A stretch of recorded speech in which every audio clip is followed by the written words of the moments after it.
participants to kindly turn the microphone off. Plus, do not forget to put the virtual background that we have provided in the chat box. International Conference on Zakat and Waqf will begin shortly. For the safety and comfort all participants joining us offline, we are asking all attendees to keep following the COVID-19 protocols. Thank you.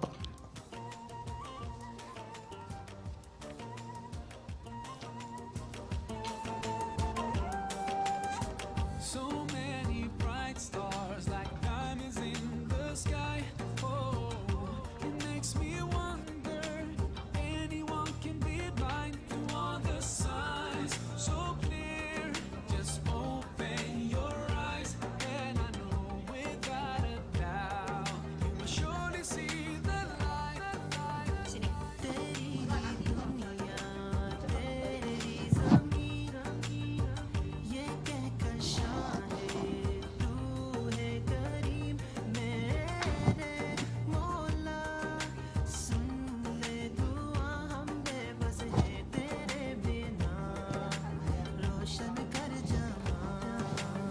ऐसा जुल्म न किया करो, दुख न किसी को दिया करो, जो दुनिया का मालिक है काम उसी का लिया करो।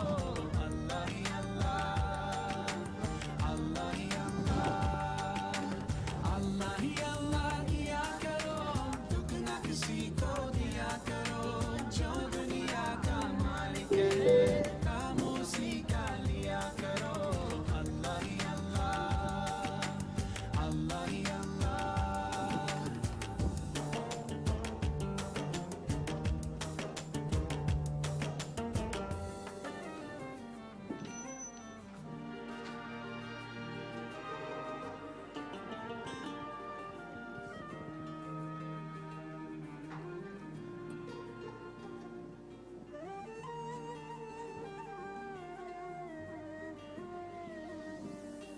अल्लाह ही अल्लाह किया करो, दुख न किसी को दिया करो, जो दुनिया का मालिक है काम उसी का लिया करो। अल्लाह ही अल्लाह, अल्लाह ही अल्लाह, अल्लाह ही अल्लाह किया करो, दुख न किसी को दिया करो, जो दुनिया का मालिक है काम उसी का लिया करो। अल्लाह ही अल्लाह, अल्लाह ही अल्लाह, अल्लाह ही अल्लाह, अल्लाह ही अल्लाह।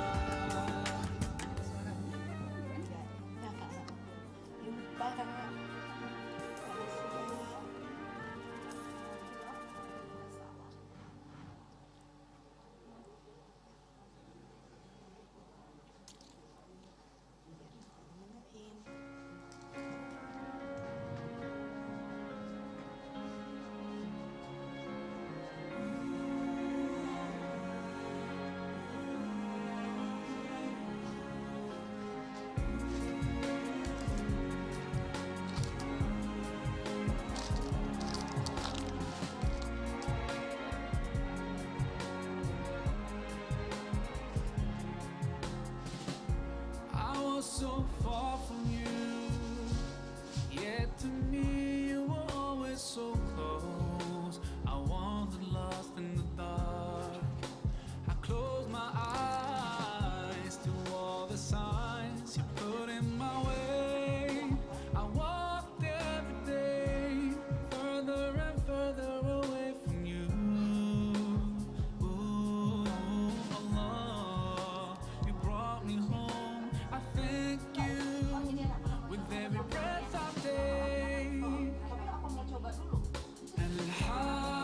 Alhamdulillah, Alhamdulillah, all praises to Allah, all praises to Allah. Alhamdulillah, Alhamdulillah, all praises to Allah, all praises to Allah. Pikir-pikir aja nggak terlalu sempit, nggak I apa-apa juga. never thought about all the things you have given to me. I never thanked you once.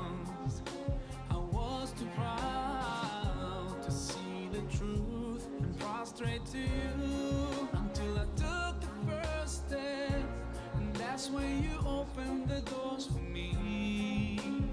Now, Allah, I realize what I was missing by being far from you. Alhamdulillah, Alhamdulillah, all praises to Allah, all praises to Allah. Alhamdulillah, Alhamdulillah, all praises to Allah, all praises to Allah. Berak sekebun. Orangnya ada. Jadi ganti orang. Ganti orang atau gimana? Oh, iya maksudnya sorry, iya ditambahin. Ini datang. Ya, oke. Apa? Di sini. Ini nggak apa? Nggak. Allah, I wanna thank you. I wanna thank you for all the things that you've done. You've done for me through all my years I've been Jadi lost. video speech dulu.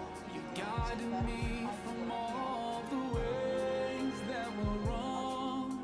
Indeed, you gave me hope. Oh, Allah, I wanna thank you.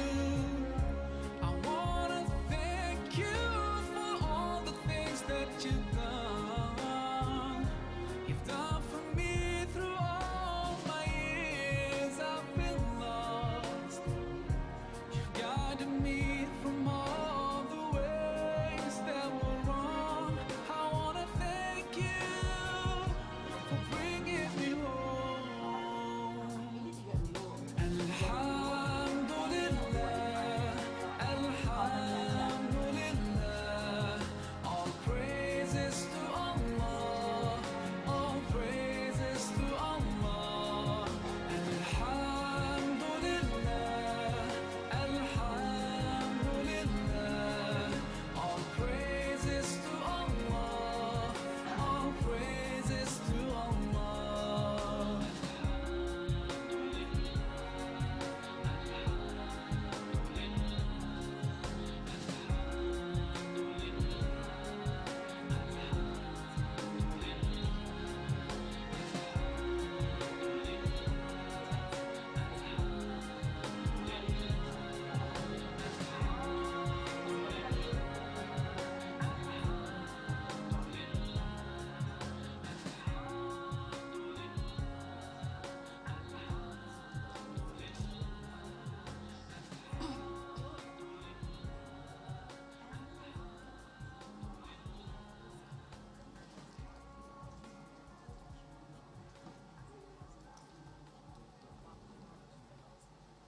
Dia monitor deh.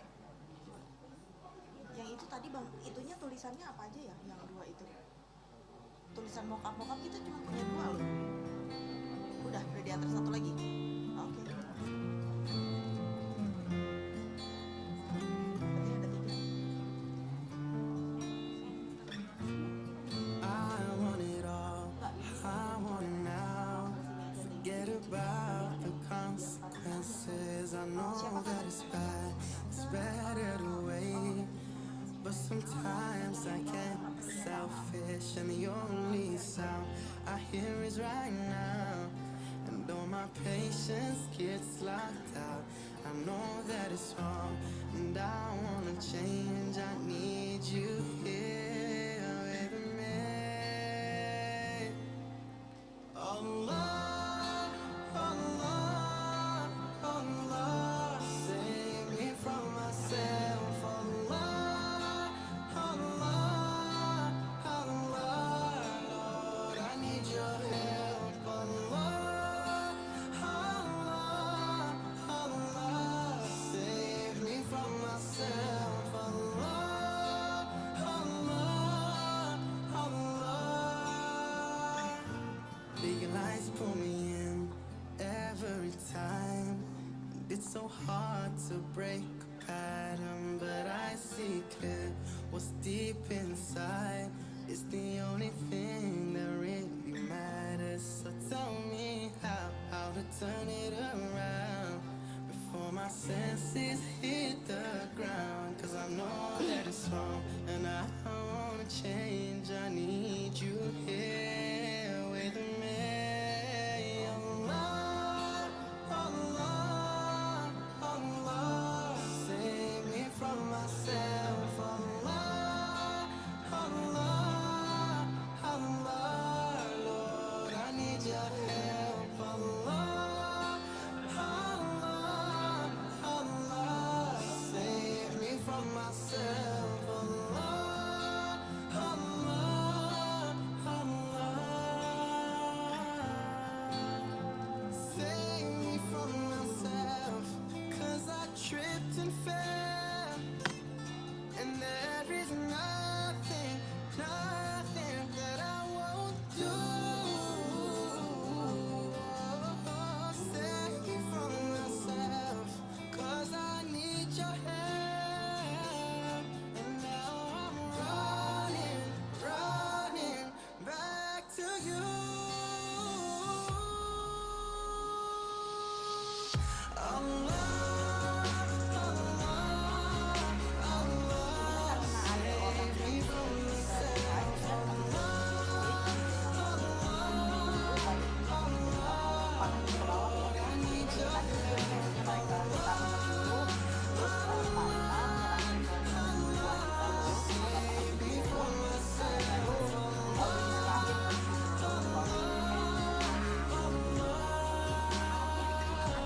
save me from myself.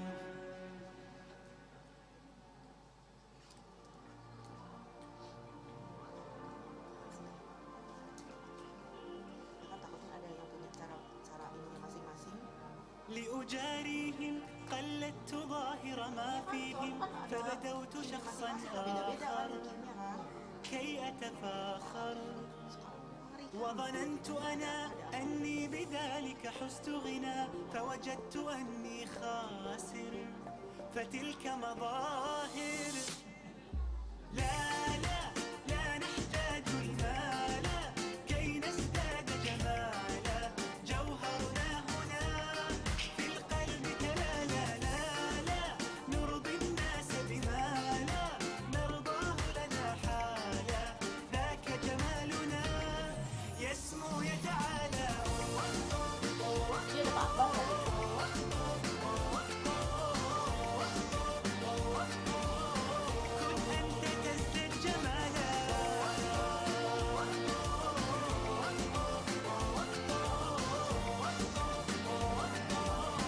كن أنت تزداد جمالا لا لا لا لا لا لا لا لا لا لا لا لا لا لا أتقبلهم الناس لست أقلدهم إلا بما يرضيني كي أرضيني سأكون أنا مثلي تماما هذا أنا فقناعتي تكفيني ذاك يقيني لا لا لا نحتاج المال كي نزداد جمالا جوهرنا هنا في القلب كلا لا لا لا نرضي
القلب تلالا لا لا نرضي الناس بما لا نرضاه لنا حالا ذاك جمالنا يسمو يتعالى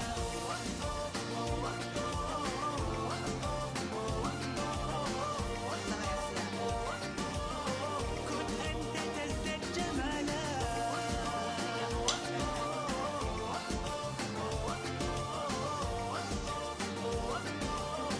كن أنت تزداد جمالا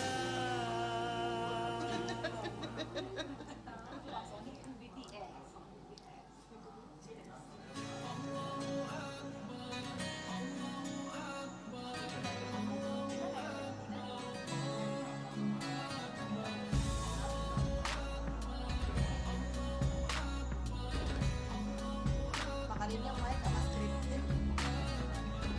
Nah, You ask me about love and wanna know about it.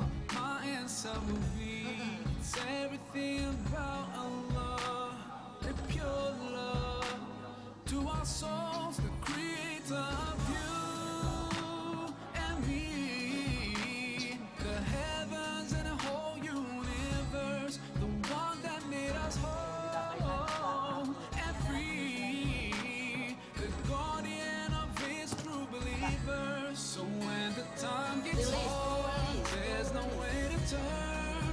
As he promised, he will always be there to bless us with his love and his mercy. 'Cause as he promised, he will always be there. He's always watching us, guiding us, and he knows what's deep in our hearts. So when you lose your way to Allah, you should turn. 'Cause as he promised, he will always be there.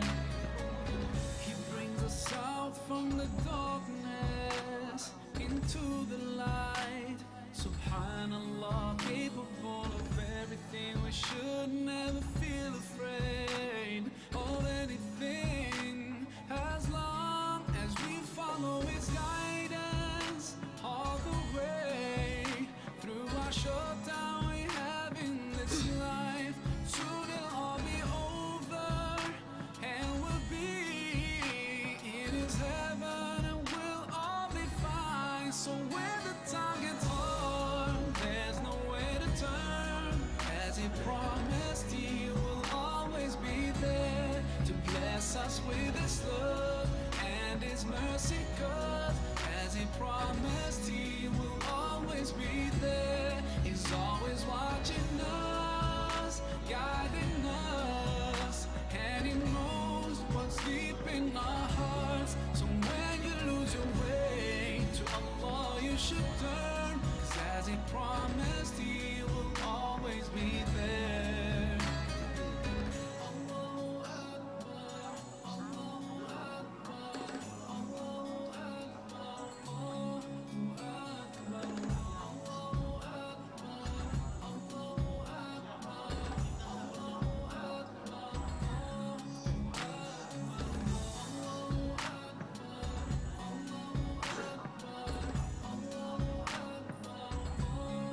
Akbar Allah, Allah, Allahu Akbar Allah. So when the time gets hard, there's no way to turn. As he promised, he will always be there to bless us with his love and his mercy. 'Cause as he promised, he will always be there. He's always watching us, guiding us, and he knows what's deep in our hearts. So when you lose your way to Allah, you should turn. 'Cause as he promised, he will always be there.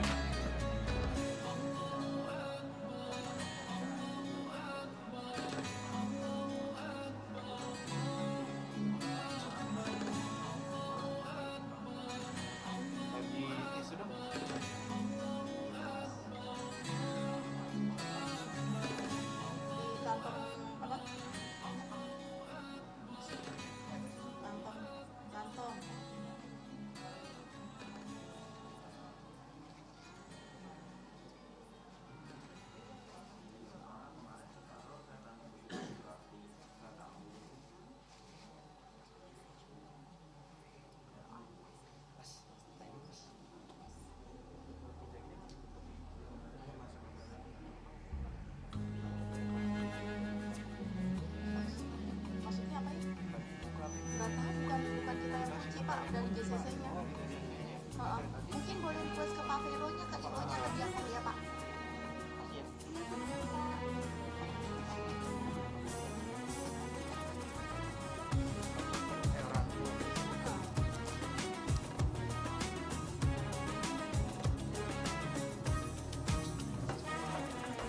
We're here on this special day. Our hearts are full of pleasure. The day that brings the two of you close together. We're gathered here to celebrate the moment you'll always treasure. We ask Allah to make your love last forever. Let's raise our hands and make dua like the Prophet taught us. And with one voice, let's all say, say, say.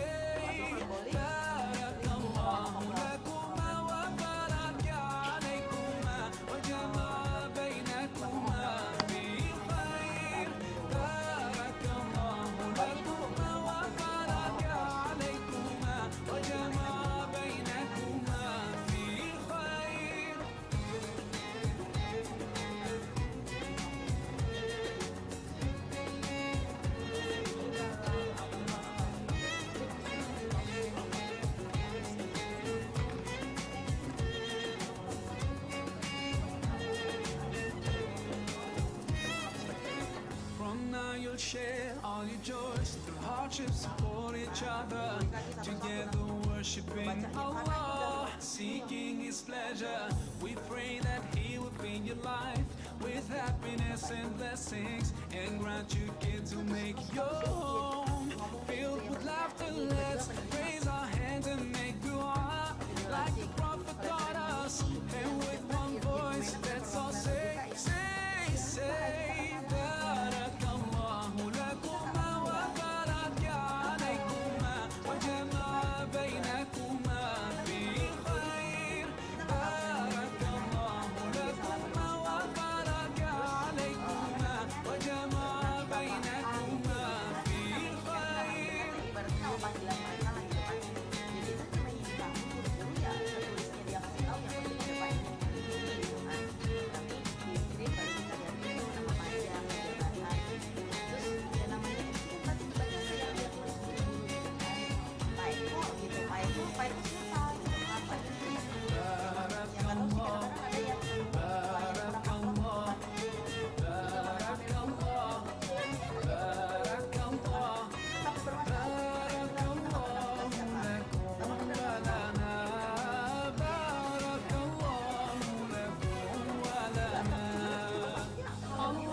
وسلم على رسول الله. الله تب علينا، الله ارضى عنا، الله اهد خطانا على سنة نبينا. Let's raise our hands and make dua like the Prophet taught us, and with one voice let's all say, say, say. بارك الله لكما وبارك عليكما وجمع بينكما في خير. بارك الله لكما وبارك عليكما وجمع بينكما في خير. بارك الله لكما وبارك عليكما وجمع بينكما في خير. بارك الله لكما وبارك عليكما وجمع بينكما في خير. Kan kita maksudnya orang eksternal, kalau ditulis Pak.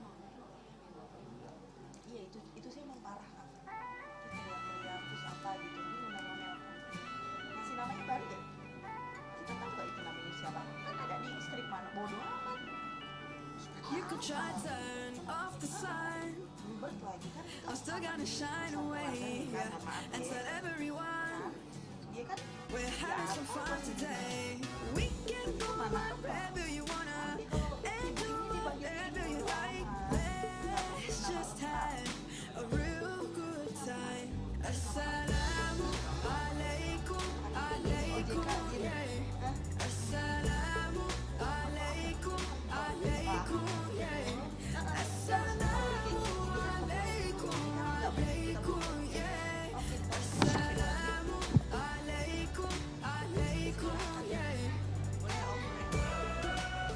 Assalamualaikum warahmatullahi wabarakatuh.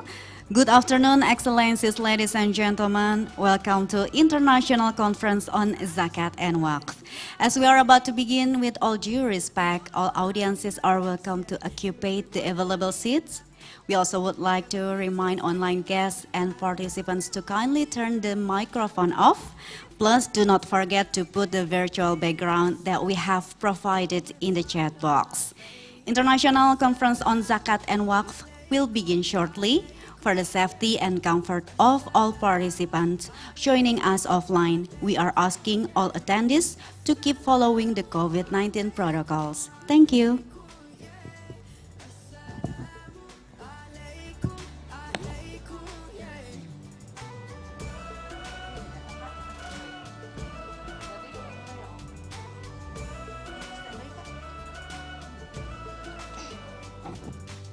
Spread peace on the earth, cherish the love that is around us. Spread peace on the earth, treasure the love that is around us. Always be kind, always remind one another.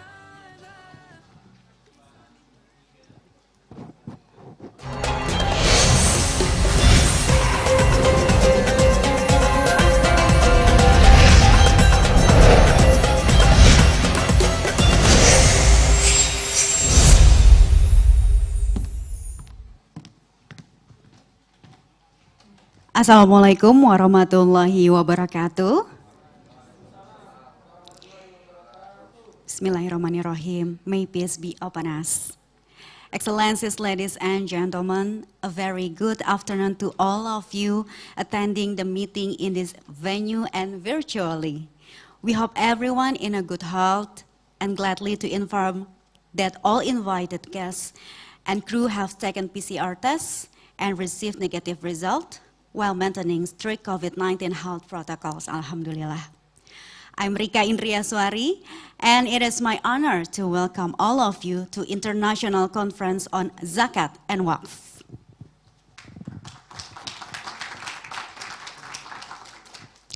I would also like to extend a warm welcome to Professor Dr. Zainul Bahar Nur, Secretary General of World Zakat and Waqf Forum, Ms. Novira Indrianingrum, Head of Capital Market Supervisory Department, Indonesia Financial Services Authority, Professor Dr. Kamarudin Amin, Director General of Islamic Community Ministry of Religious Affairs, our honorable speakers and moderators, Professor Amir Sarudin, CEO Yayasan Waqaf Malaysia, Ms. Din Sukmarini, Directorate of Islamic Capital Market Indonesia Financial Services Authority, Mr. Fehmi Tutumas Ziraat Katilim Turkey, Mr. Azim Kidwai, CEO National Zakat Foundation UK, Dr. Umi Wahida MSI Al Ashriyah Nurul Iman Foundation, Dr. Irfan Shauki Bek Indonesia Waqf Board, Dr. Lisa Listiana, Director Waqf Center for Indonesian Development and Studies, and all our respected audiences. Excellencies, ladies and gentlemen, before we begin today's agenda, we will listen to Quran recital from Ustadz Syamsuri Firdaus.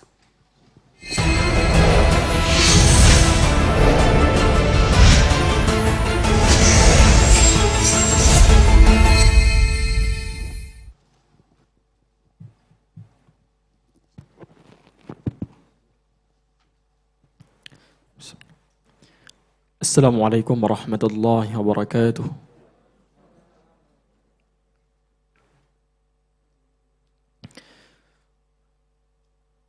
أعوذ بالله من الشيطان الرجيم.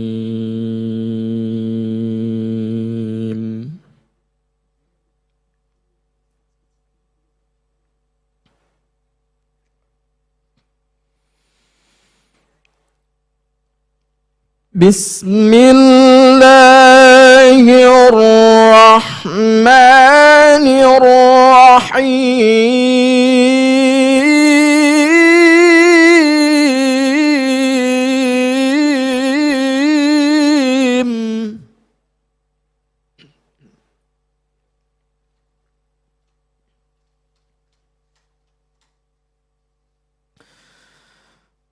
خذ من أموالهم صدقة تطهرهم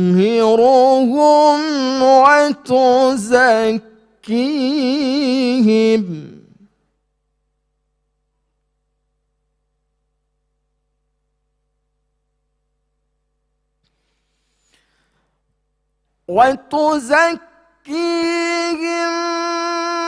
بها وصل عليهم إن صلاتك سكن لهم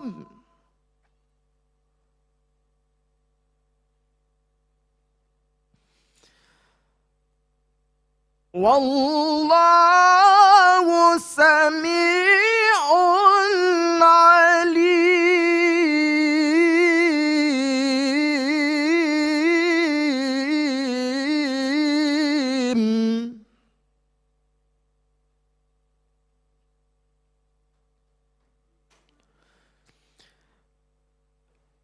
ألم يعلموا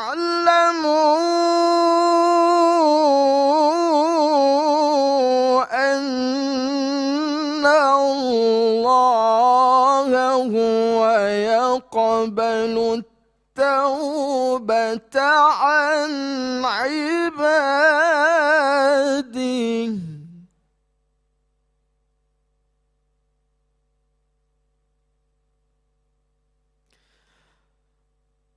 ويأخذ الصدقات وأن الله هو التواب الرحيم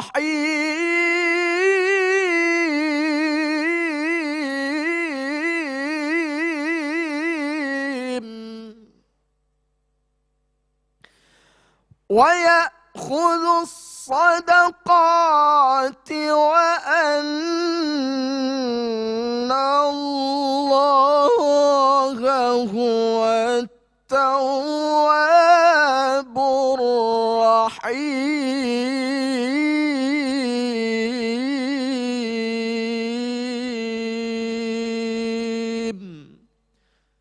صدق الله العظيم.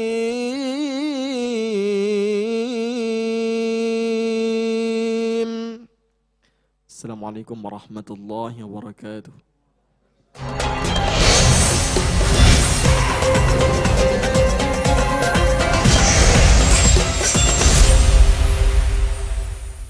Thank you, Ustadz Syamsuri Firdaus. Excellencies, ladies and gentlemen, to begin with, allow us to invite Secretary General of World Zakat and Waqf Forum to deliver the welcoming speech. Please welcome Professor Dr. Zainul Bahar Nur SI MEC.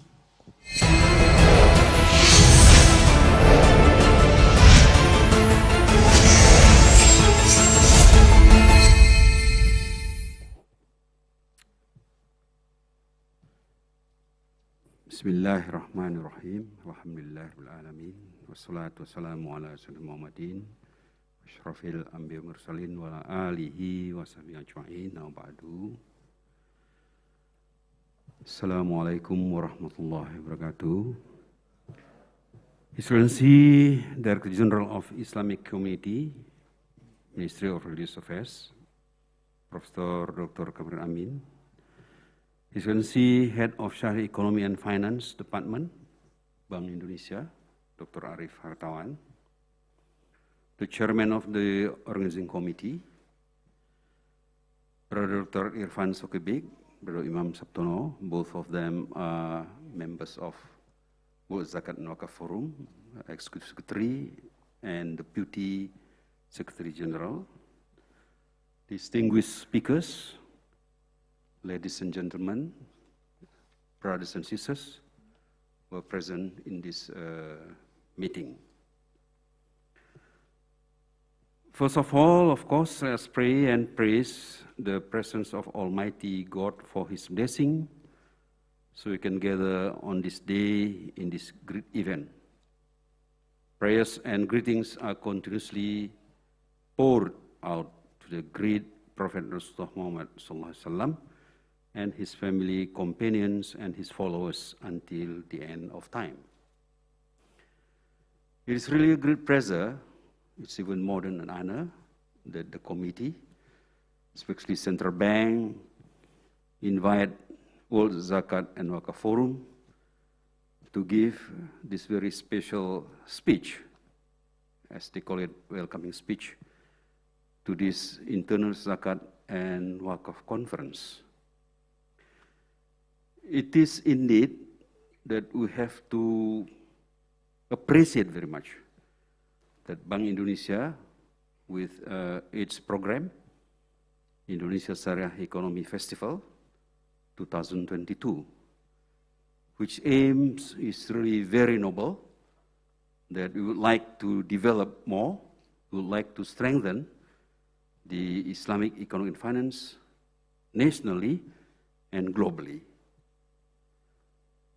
Just a week ago in Leeds, that's 40, no more than 40 kilometers actually, 4 hours from London, World Zakat and Waqf Forum had also conducted the same international conference on Zakat and Waqf.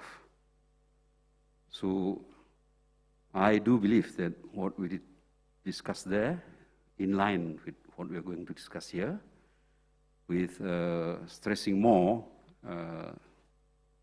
in this seminar, since we would like really to make Indonesia as the center of Islamic financial and economic in 2030. Ladies and gentlemen, in the World Zakat and Waqf Forum conference in Leeds, England, we have came to some conclusion and some resolution.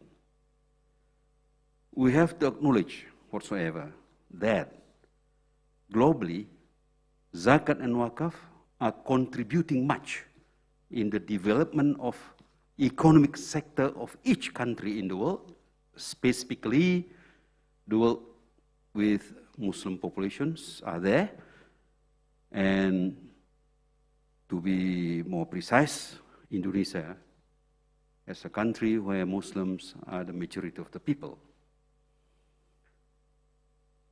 The Zakat and Waqf funds that we collected, that paid to the Zakat organization and Waqf organizations, actually aims to alleviate poverty and to make prosperity to people. So there are some Sharia laws that you have to interpret. That one of the laws stating, Sharia law stating, that once a Zakat and Waqf collected in a country, then you have to distribute and utilize it in the same country. That's part of the things that we discussed seriously during the conference in Leeds.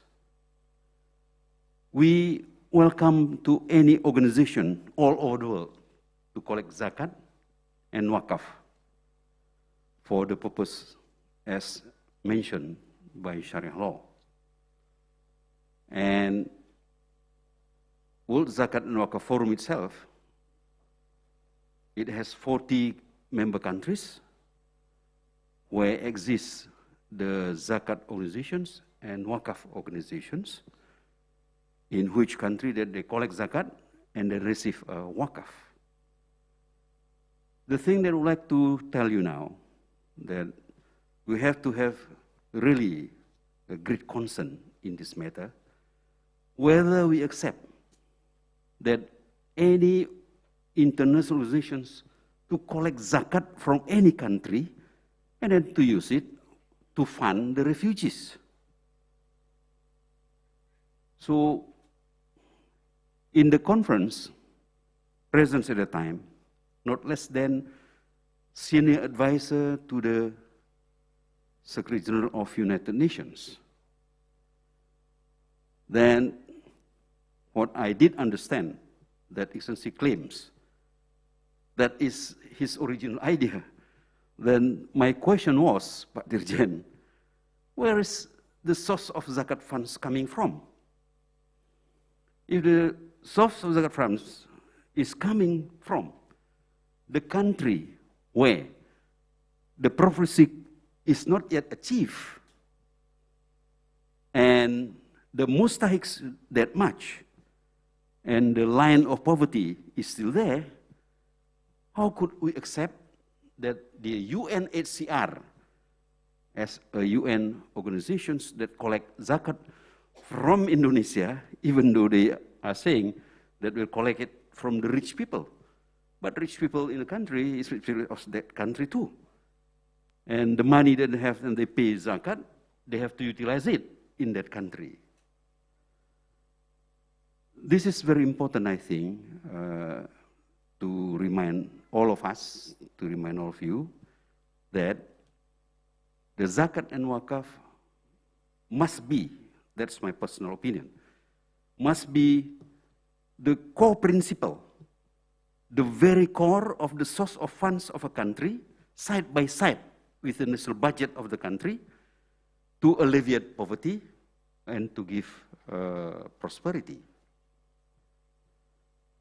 We thanks a lot to the government, back to even 22 years ago, that the government of Indonesia had issued a law specifically on zakat, and then a few years later, that's about waqf. But what we want to have now, that what I think we have also to discuss about it seriously, that the government, not only to create the law, but also to put in the law an obligation to each of Muslim to pay zakat.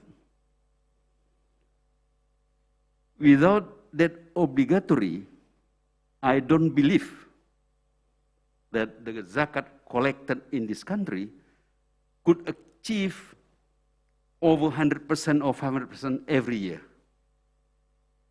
which then the zakat law cannot achieve its main target. I really appreciate the President's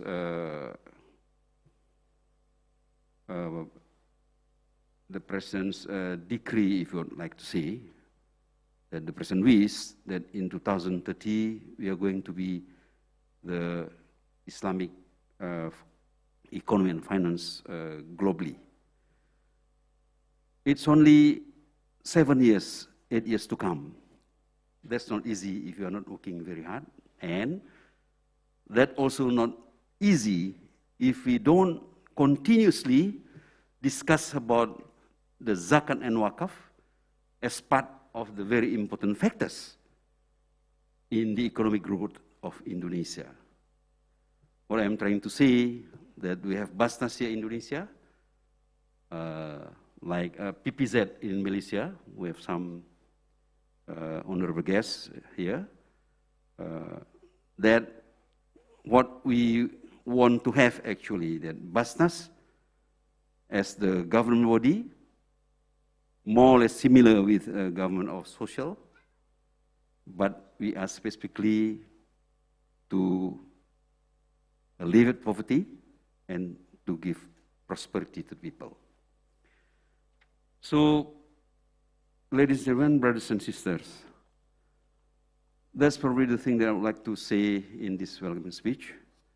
We thank you very much for Bank Indonesia for the endless effort in really try to develop more this economic, Islamic economic finance. And today we discuss also about technical notes on zakat core principle and waqf core principle. We have to be proud. I am really feel proud that the zakat core principle was launched in a UN humanitarian conference in Istanbul, that back to 2007, I think. Yes. And now we completed that with the waqf core principle. And we owe so much to Bank Indonesia in this regard. I am not saying that without Bank Indonesia we cannot do it, no. But the initiative taken by Bank Indonesia as central bank, which actually they have a specific department for that, is very much appreciated. And Basnas, I'm glad to tell you, that represented by Brother Irfan and Brother Dr. Hasbi, together with Brother Dadang and some other scholars of Bank Indonesia, compose it, the Zakat core principle. And then, with the participation also by our brother Dr. Imam Sabtono, that we have now the Waqf core principle. I would like also to declare that in our annual meeting in Leeds, 30th of September last week, that the World Zakat and Waqf Forum accepted these technical notes and the Zakat core principle and Waqf core principle. So we have now really a very standard practice and will be used all over the world. It is natural, I think, and Indonesia must be leading in this regard because Indonesia is the majority Muslim control country all over the world. Welcome to this International Zakat and Conference seminar. Again, thanks so much to all of the presenters, to the honorable speakers. Thanks to our brother, Director General, who is present today on behalf of the Minister of Religious Affairs, I believe. Let's seriously try to understand each of the points presented by all presenters, which is very meaningful for the development of Sharia economic and finance, nationally, in each country, and globally. So, we are starting now to hear from the presenters, and we hope that the conclusion of this seminar will be the best ever, and will be a very good base for us towards the 2030 for Indonesia as the leading country in Islamic and economic finance. Thanks so much. Assalamualaikum warahmatullahi wabarakatuh.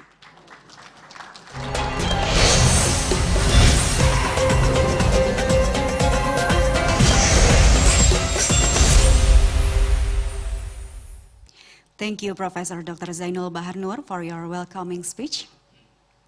And now we will listen to keynote speech from Head of Capital Market Supervisory Department, Indonesia Financial Services Authority, Ms. Novira Indria Ningrum.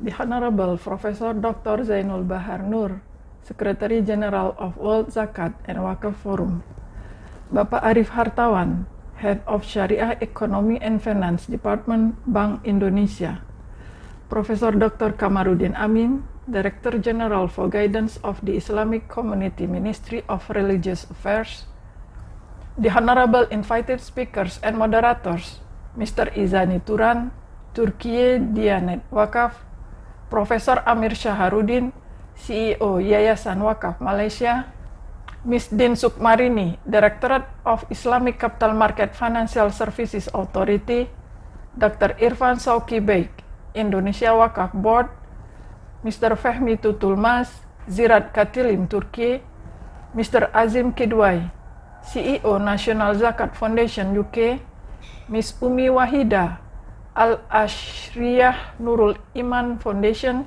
Dr. Lisa Listiana, Director Waqf Center for Indonesian Development and Studies. All distinguished participants, ladies and gentlemen. Assalamualaikum warahmatullahi wabarakatuh. Praise and gratitude to only one God, Allah Subhanahu wa Ta'ala, because with His blessing, we are allowed to meet in this valuable event the International Conference on Zakat and Waqf held by Bank Indonesia. It is a great pleasure for me to deliver keynote speech in this forum. Please allow me to thank to Bank Indonesia for organizing this conference. This conference gathered us in a wonderful forum to discuss, among others, inclusion and integration of Islamic social finance and Islamic commercial finance. Distinguished ladies and gentlemen, Islamic finance in Indonesia has grown for 3 decades with all potential and challenges. OJK, Bank Indonesia, and all stakeholders have been synergizing to make various strategic action to boost Islamic finance development. We've been innovating Islamic finance product, developing comprehensive regulatory framework, as well as promoting Islamic finance to domestic and global markets. As part of Islamic finance industry, Islamic capital market has various Islamic products such as Sharia compliant stocks, Islamic mutual funds, corporate sukuk, sovereign sukuk, etc. As of September 2022, the total outstanding assets, excluded Sharia stocks, is around 1,400 trillion rupiah, equivalent to 93.7 billion US dollar, consisting of 1,299 trillion rupiah, equivalent to 88.41 billion US dollar of sovereign sukuk, 39.85 trillion rupiah, equivalent to 2.66 billion US dollar of corporate sukuk, and 40.34 trillion rupiah, equivalent to 2.69 billion US dollar of Islamic mutual funds. This amount increases 13.8 compared to December 2021. In terms of Sharia compliant stocks, the market cap reached 4,352 trillion rupiah, equivalent to 290.19 billion US dollar, which is 47.14% of total market capitalization on Indonesia Stock Exchange. Overall, year by year, this product saw trending up growth, both in number and value. OJK as regulator in financial services industry has strong commitment to develop Islamic capital market as stated in the Islamic Capital Market Roadmap 2020-2024. This roadmap covers development program considering current issues such as digitalization, human capital, sustainability finance, etc. In terms of sustainability finance related to Islamic capital market, OJK commits to contribute to sustainable finance through priority program. First, developing sustainable products which are green suku and Sharia ESG products. Second, promoting Islamic philanthropy, in particular Waqf, to encourage utilization of Islamic capital products as investment or funding instrument. Distinguished ladies and gentlemen, Indonesia, with a very large Muslim population, has huge potential in Zakat and Waqf. In terms of Waqf, the most of Waqf asset in Indonesia is land Waqf. Based on data from Ministry of Religion Waqf Information System, or SIWAK, which was assessed on April 18, 2022, the registered Waqf land area reached more than 56,000 hectares, with the total location of Waqf land reaching 430,000 areas spreading across Indonesia. Aside huge potential of Waqf assets, there is a fact that most of those assets have been utilized optimally yet. This is because most of Nazir are facing limited funding resources. Some Nazirs build facilities on Waqf lands using charity funds, which is Sodakoh and Infak. But this brings another challenge of long period in building completion due to gradual funding. Additionally, most of Nazirs still have limited knowledge and access in raising funds through Islamic capital market and Islamic financial institution as well. From Waqf side, it is known that most of Waqf dedicates their land Waqf for masjid, school, and graveyard. Meanwhile, on land Waqf can be built commercial buildings such as transportation terminals, hotels, office building, apartments, and other commercial buildings. From these buildings activities can be generated incomes that can be transferred to Mawquf alayh as social activities and allocated for supporting maintenance and operation of the Waqf assets.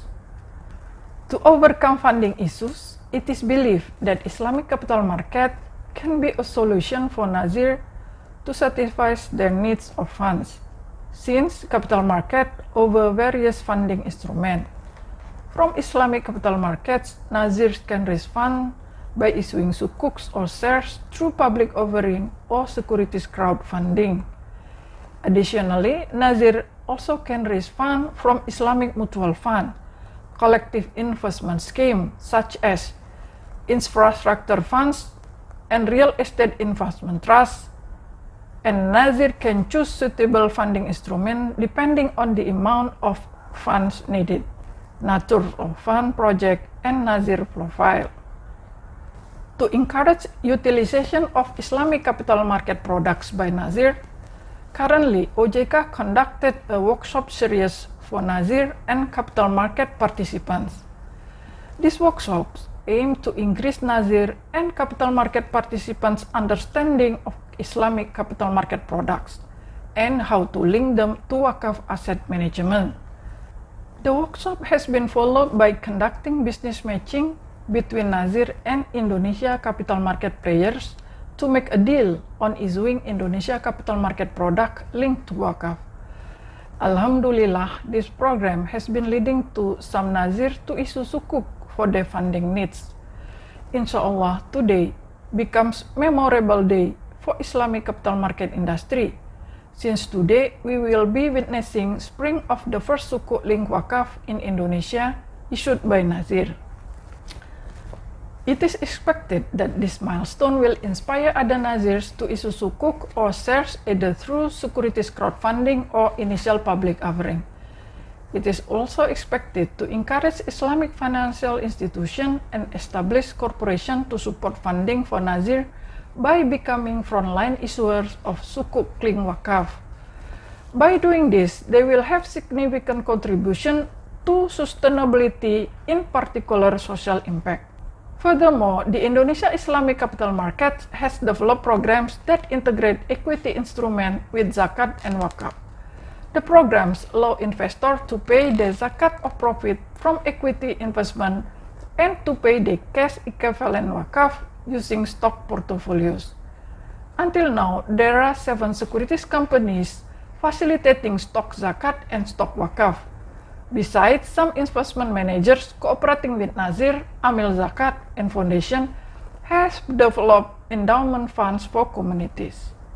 The linkage between Islamic capital market products and Islamic philanthropy is an approach to enrich variation of Islamic capital market product and provide investor a new experience in social impact investing. In addition, it is expected that this approach will increase awareness of zakat and waqf in Indonesia. I also believe that it will bring new paradigm of social impact investment and funding as implementation of Sharia values and sustainability values. And I do believe that Islamic capital market can support the growth of Islamic philanthropy and vice versa. To close my speech, I would pray to Allah for all we have done for Islamic philanthropy and Islamic finance. Allah will be leading us to His Jannah and make Muslim world wealthy. Amin ya rabbal alamin. Wassalamualaikum warahmatullahi wabarakatuh.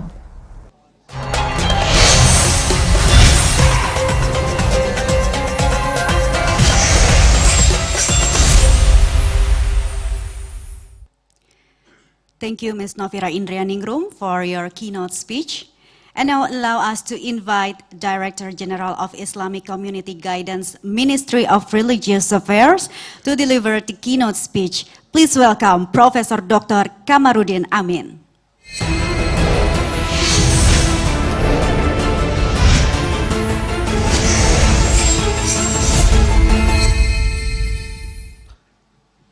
Bismillahirrahmanirrahim. Assalamualaikum warahmatullahi wabarakatuh. Alhamdulillah. Alhamdulillahil alimil khabir. Al-qail fi kitabihil mubin. A'udzu billahi minasyaitonir rajim. Bismillahirrahmanirrahim.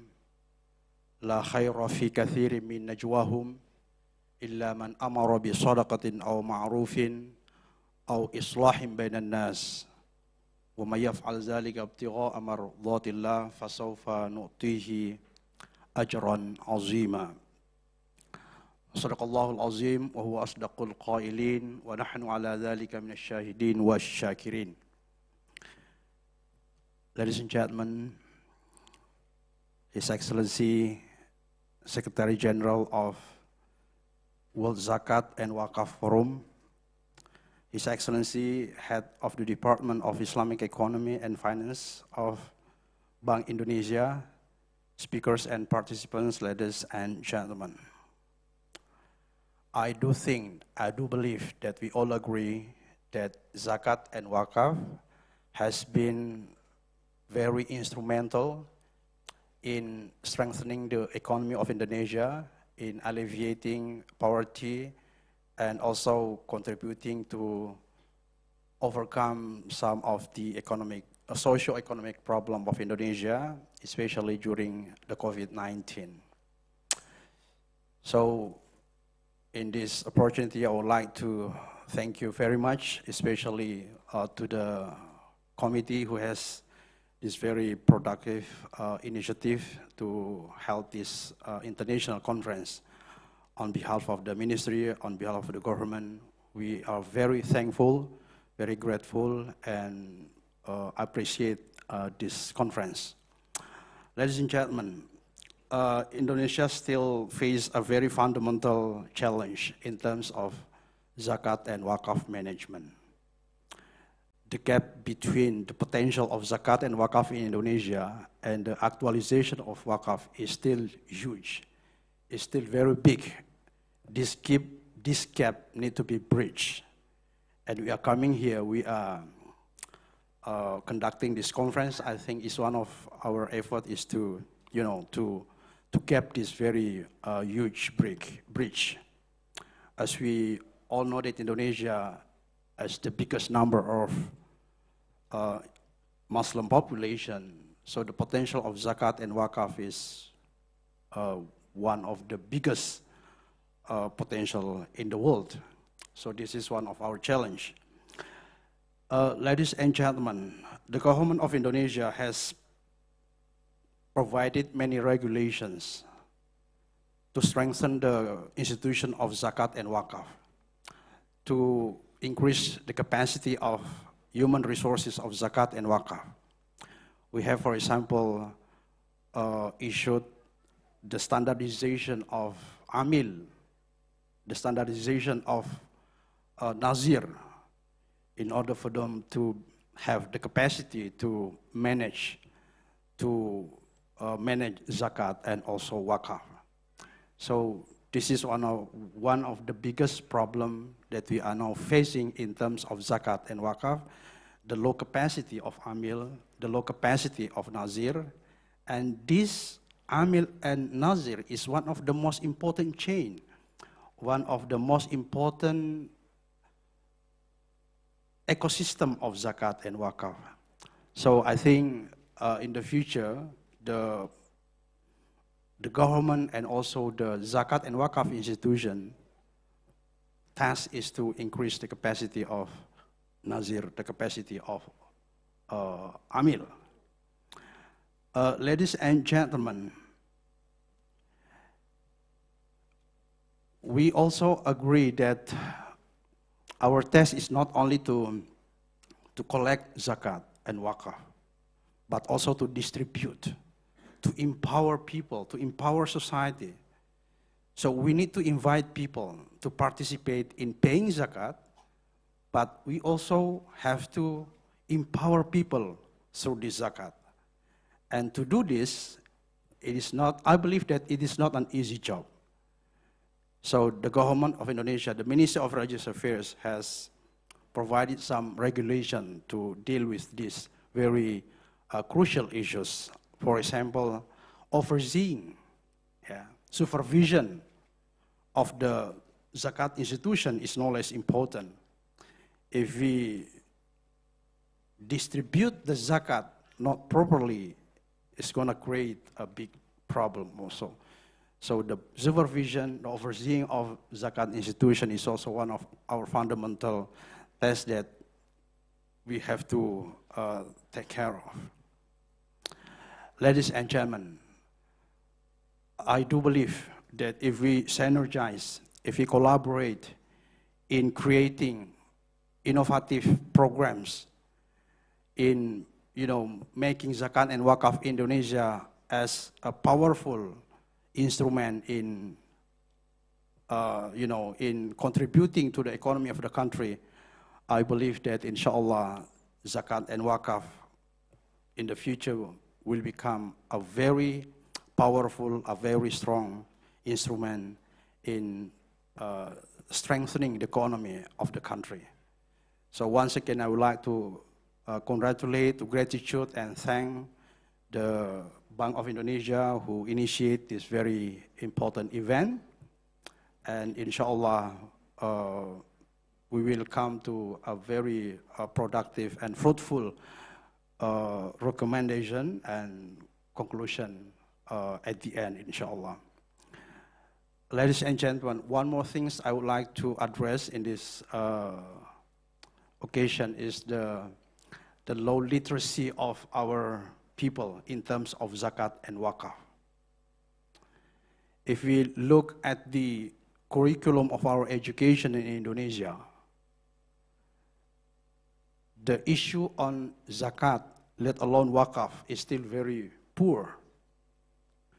So how come we anticipate, we expect the participation of our society, of our ummah, if they don't know about Zakat and about Waqf? So we are now fighting for increasing the literacy of our society on Zakat and Waqf. The government not only issuing a regulation, but also provide some programs in order to increase the literacy of Umat Islam in Indonesia about Zakat and Waqf. Because based on research that done by Basnas and Ministry of Religious Affairs, that the literacy of our people, of our society on Zakat is still very poor, let alone on Waqf. So in the future, I think this is one of the challenges that we have to answer, that we have to cope with, is to increase the literacy of our society through many programs. Inshallah, what we are now doing is one of continuous and sustainable effort to make Zakat and Waqf Indonesia contributive to our economy in the future, inshallah. Ladies and gentlemen, terima kasih banyak. On behalf of the ministry, once again, I do appreciate this event and hope that this event will create innovative and fruitful recommendation in terms of Zakat and Waqf management in the future. Wabillahi taufiq wal hidayah, wallahu muwaffiq ila aqwamit thoriq. Wassalamualaikum warahmatullahi wabarakatuh.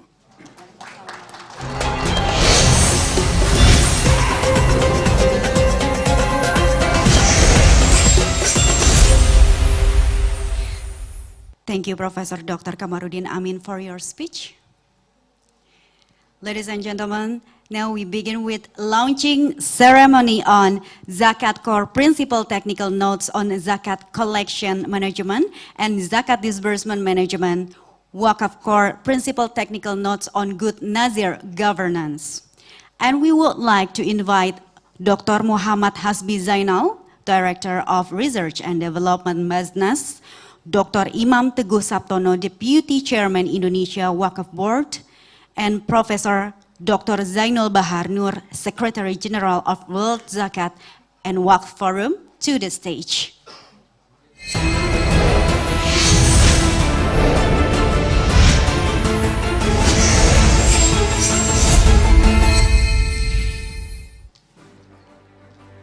we also would like to invite Professor Dr. Kamarudin Amin, Director General of Islamic Community Ministry of Religious Affairs, and Mr. Ferry Nur, Deputy Director of Islamic Economics and Finance Department, Bank Indonesia, to accompany the launching ceremony.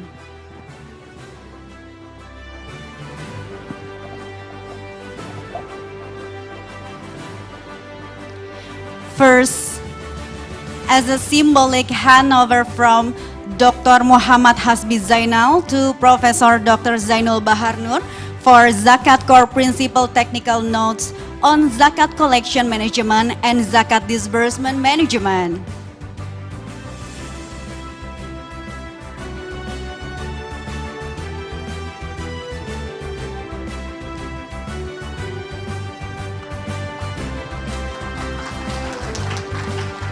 And next, as a symbolic handover from Dr. Imam Teguh Saptono to Professor Dr. Zainul Bahar Nur, Professor Waqf Core Principles Technical Notes on Good Nazir Governance.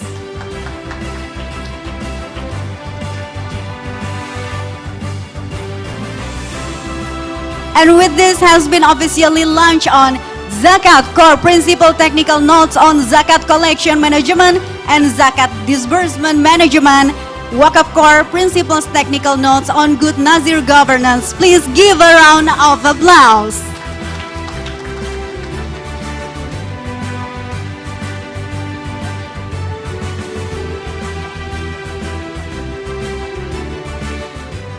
Well, thank you Dr. Muhammad Hasbi Zainal, Dr. Imam Teguh Saptono, Professor Dr. Zainul Bahar Nur, Professor Kamarudin Amin, and Mr. Ferry Nur. You may return to your seats.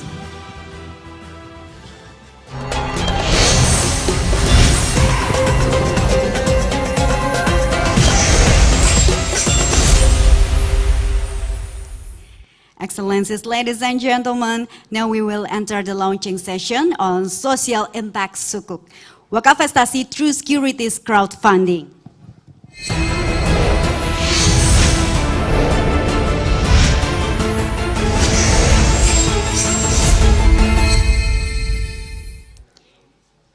And here's a welcoming video by Professor Dr. Muhammad Nuh, Chairman Indonesia Waqf Board, and launching video on Social Impact Sukuk Wakafestasi True Securities Crowdfunding.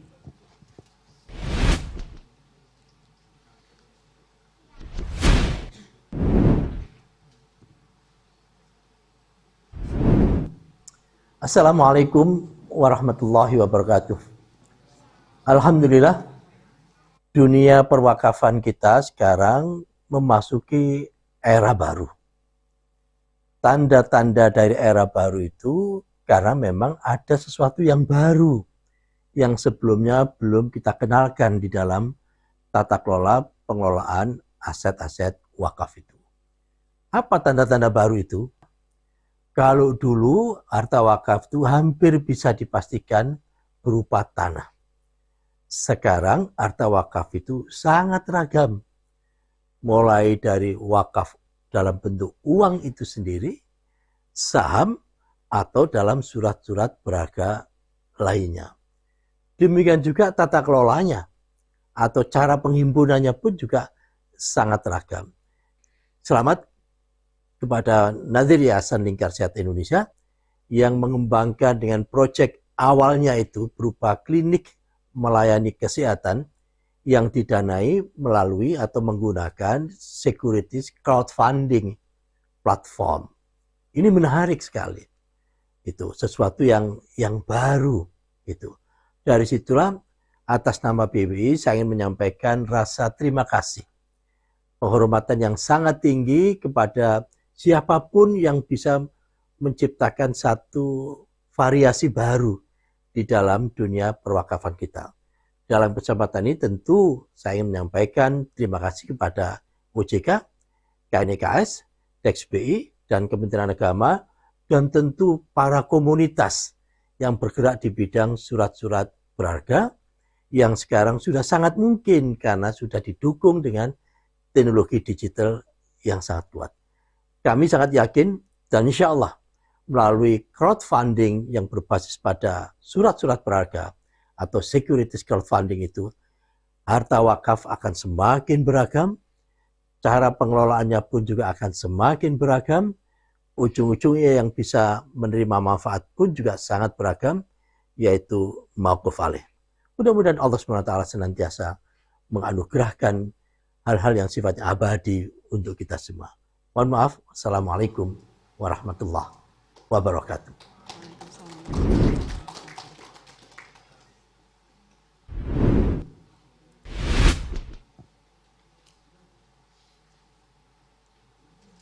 Wakafestasi merupakan pengembangan dari konsep blended finance yang menggabungkan social finance dalam bentuk wakaf produktif dan commercial finance yaitu investasi syariah dengan tujuan memberikan manfaat yang berkelanjutan untuk umat. Sebagai platform securities crowdfunding, Fandex Syariah bekerja sama dengan para nazir yang telah terdaftar di Badan Wakaf Indonesia untuk merilis produk kolaborasi pertama di Indonesia yaitu Wakafestasi melalui platform securities crowdfunding. Wakafestasi memberikan experience baru bagi Anda sehingga Anda dapat berwakaf sekaligus berinvestasi dalam satu transaksi. Sebagai proyek perdana, Nazir Lingkar Sehat Indonesia yang memiliki proyek wakaf klinik utama Panacea Batam bekerjasama dengan Fandex Syariah menerbitkan penawaran sukuk untuk meningkatkan fasilitas kesehatannya, yaitu dengan pengadaan alat-alat kesehatan penunjang layanan medical check-up, operasi katarak, dan hemodialisa. Keuntungan atau imbal hasil dari wakaf sukuk tersebut akan disalurkan kepada mauquf alaih atau penerima manfaat. Mari bersama wujudkan fasilitas kesehatan yang berkualitas melalui wakafestasi sukuk klinik utama Panacea.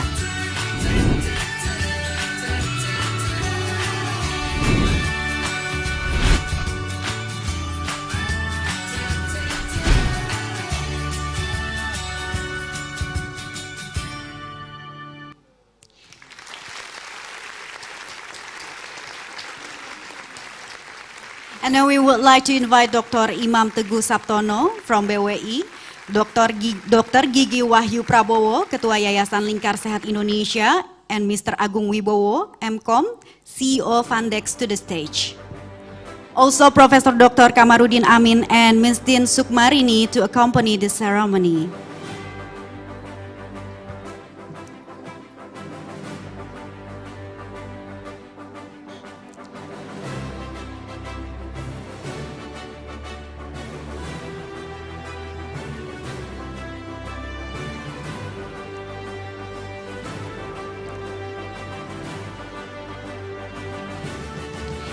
As a symbolic handover from Dr. Imam Teguh Saptono to Dr. Gigi Wahyu Prabowo and Mr. Agung Wibowo.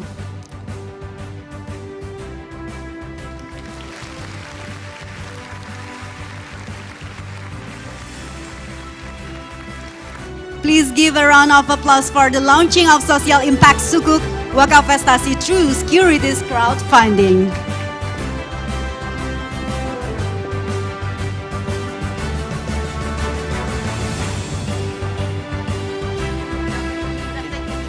Thank you Dr. Imam Teguh, Dr. Gigi Wahyu Prabowo, Mr. Agung Wibowo MCom, Profesor Dr. Kamarudin Amin, and Ms. Tin Sukmarini. You may return to your seats.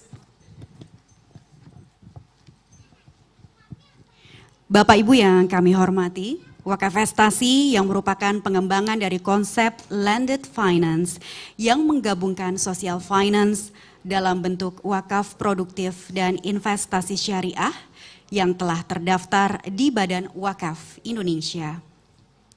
Wakafestasi merupakan platform securities crowdfunding Fandex Syariah yang merupakan investasi hybrid, berwakaf, dan berinvestasi dalam satu transaksi. Wakafestasi ini adalah yang pertama di Indonesia sebagai investasi untuk dunia dan akhirat insya Allah. Di klinik utama Panacea Batam yang menerbitkan penawaran sukuk untuk meningkatkan fasilitas kesehatan berupa pengadaan alat-alat kesehatan. Keuntungan dari wakaf sukuk disalurkan kepada penerima manfaat, bantuan berupa pengobatan gratis untuk yang membutuhkan, dan juga pendidikan gratis untuk para dokter. Dan sebelum memasuki plenary session, kami menginformasikan bahwa akan ada hadiah menarik untuk peserta yang aktif dan juga yang memberikan pertanyaan terbaik. Serta kami akan mengadakan sesi kuis Kahoot dengan total hadiah jutaan rupiah. Boleh dong tepuk tangannya? Terima kasih. Well, ladies and gentlemen, we are about to start plenary session 1, optimizing Islamic social finance fund sustainable management through stronger synergy with Islamic commercial finance, with our moderator from Chairman Center for Digital Research and Transformation Indonesia Waqf Board BWI. Without further ado, please welcome Dr. Irfan Shauki Beg.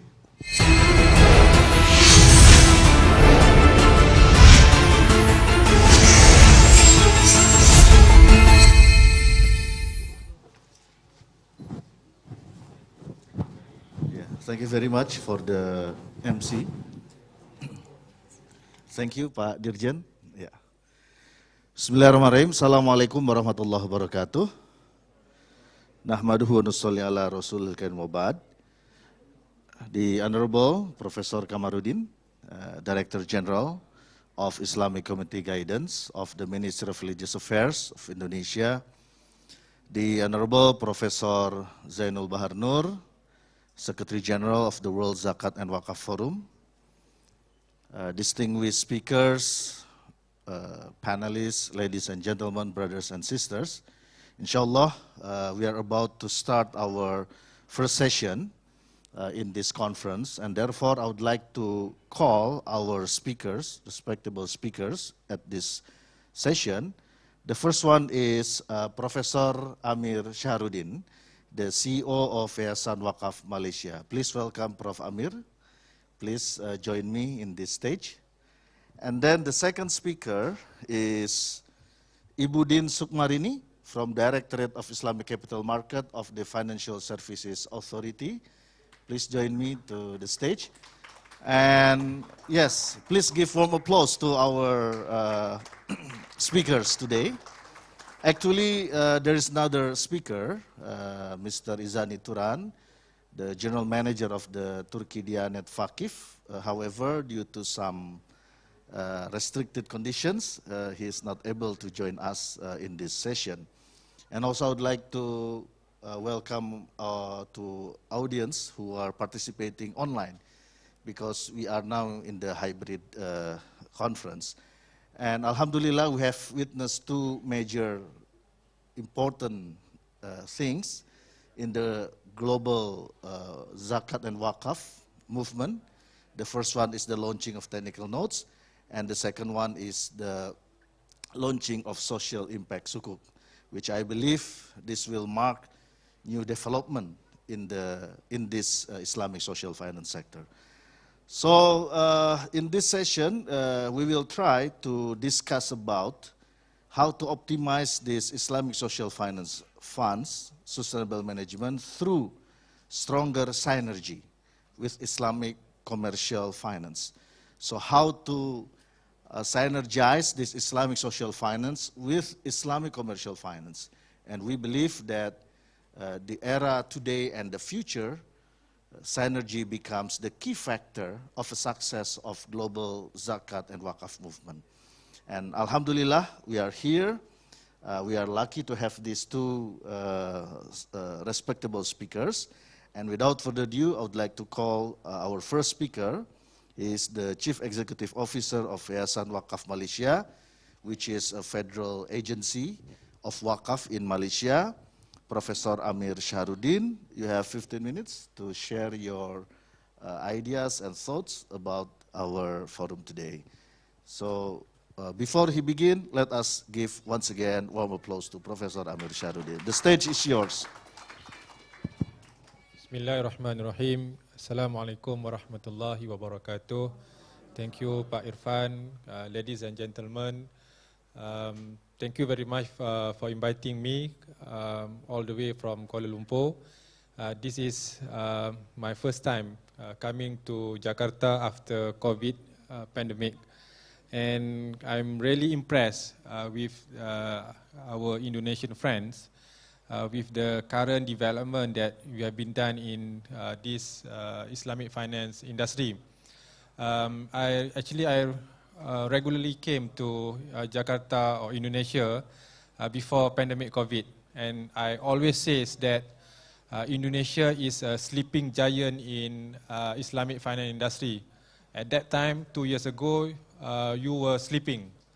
But when I came today, I see that the giant is waking up, already bangun daripada tidur.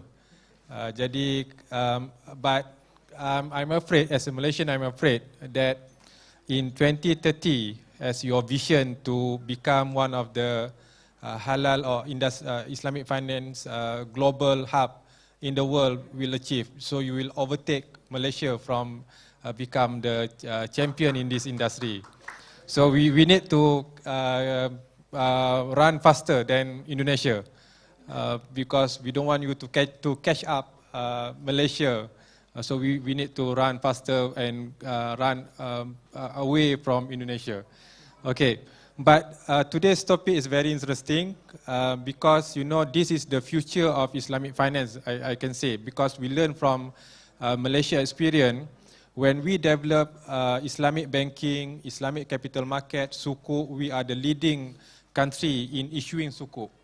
But after 30 years, 40 years, we realize that people are criticizing us because they don't see that Islamic finance give impact to the social or to the society.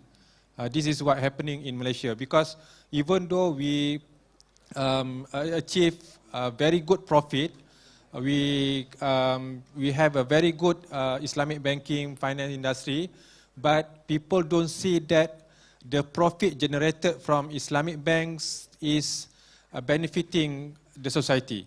So that's why now in Malaysia we introduce what we call as value-based intermediation.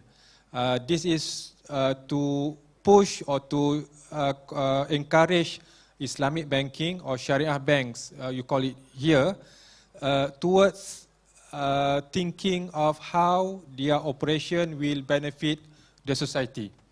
So that's come to the issue that we discussed today, how the Zakat fund, how the Waqf fund can be mobilized to bring benefit to the society. So in Malaysia, I think in this respect, in this what we call is, we know that Islamic Zakat and Waqf is under the Islamic social finance agenda. So I think even because now I'm heading Yayasan Waqf Malaysia, is a central agency in managing Waqf asset throughout Malaysia. So we have a few difficulties because our framework or our regulation says that the management of Waqf is under the state, and we have 14 states in Malaysia, and these 14 states have different levels of management. Macam kita disebut di sini Nazir, but Nazir in Malaysia we have only one Nazir in each state. We don't allow many Nazir to operate Waqf asset or Waqf property in Malaysia.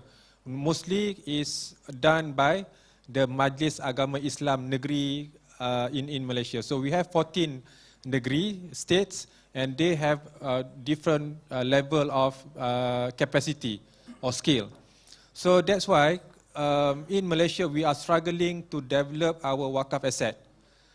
There are a lot of Waqf property, Waqf land, but only about 15% of the lands are utilized or developed. Most of the lands are idle, dibiarkan tanpa diusahakan. Jadi that is the main problem. One of the issues is because the Nazir itself or the institution, Waqf institution, they don't have capacity to develop the asset. And like here, our priority now is to achieve or to upscale or to upgrade the level of capacity of the Nazir the ma'ins, we call it in Malaysia. That's number one. Number two, we realize that we don't have a good regulation. We have 14 states, only 6 or 7 of them, or 50% of them have specific regulation on Waqf. So when you don't have a good governance or good regulation, you cannot enforce the regulation on the institution who manipulate Waqf. Because in Malaysia, Bapa-bapa dan Ibu-ibu, there are a lot of institutions who manipulate Waqf. They collect Waqf, but they don't give the donation, the Waqf, into the right beneficiaries. So we do not know where the money come from or where the money goes. For example, the orang buat Waqf Al-Quran, tetapi we do not know how much is being distributed to the right beneficiaries. So this happened because we don't have a specific regulation.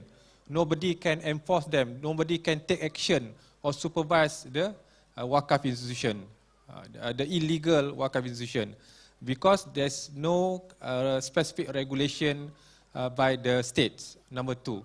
Number three, in Malaysia, yes, we are now promoting cash Waqf rather than asset Waqf, because we see that the problem is we do have a lot of asset, but why we don't develop the asset? Because we don't have funding, we don't have cash.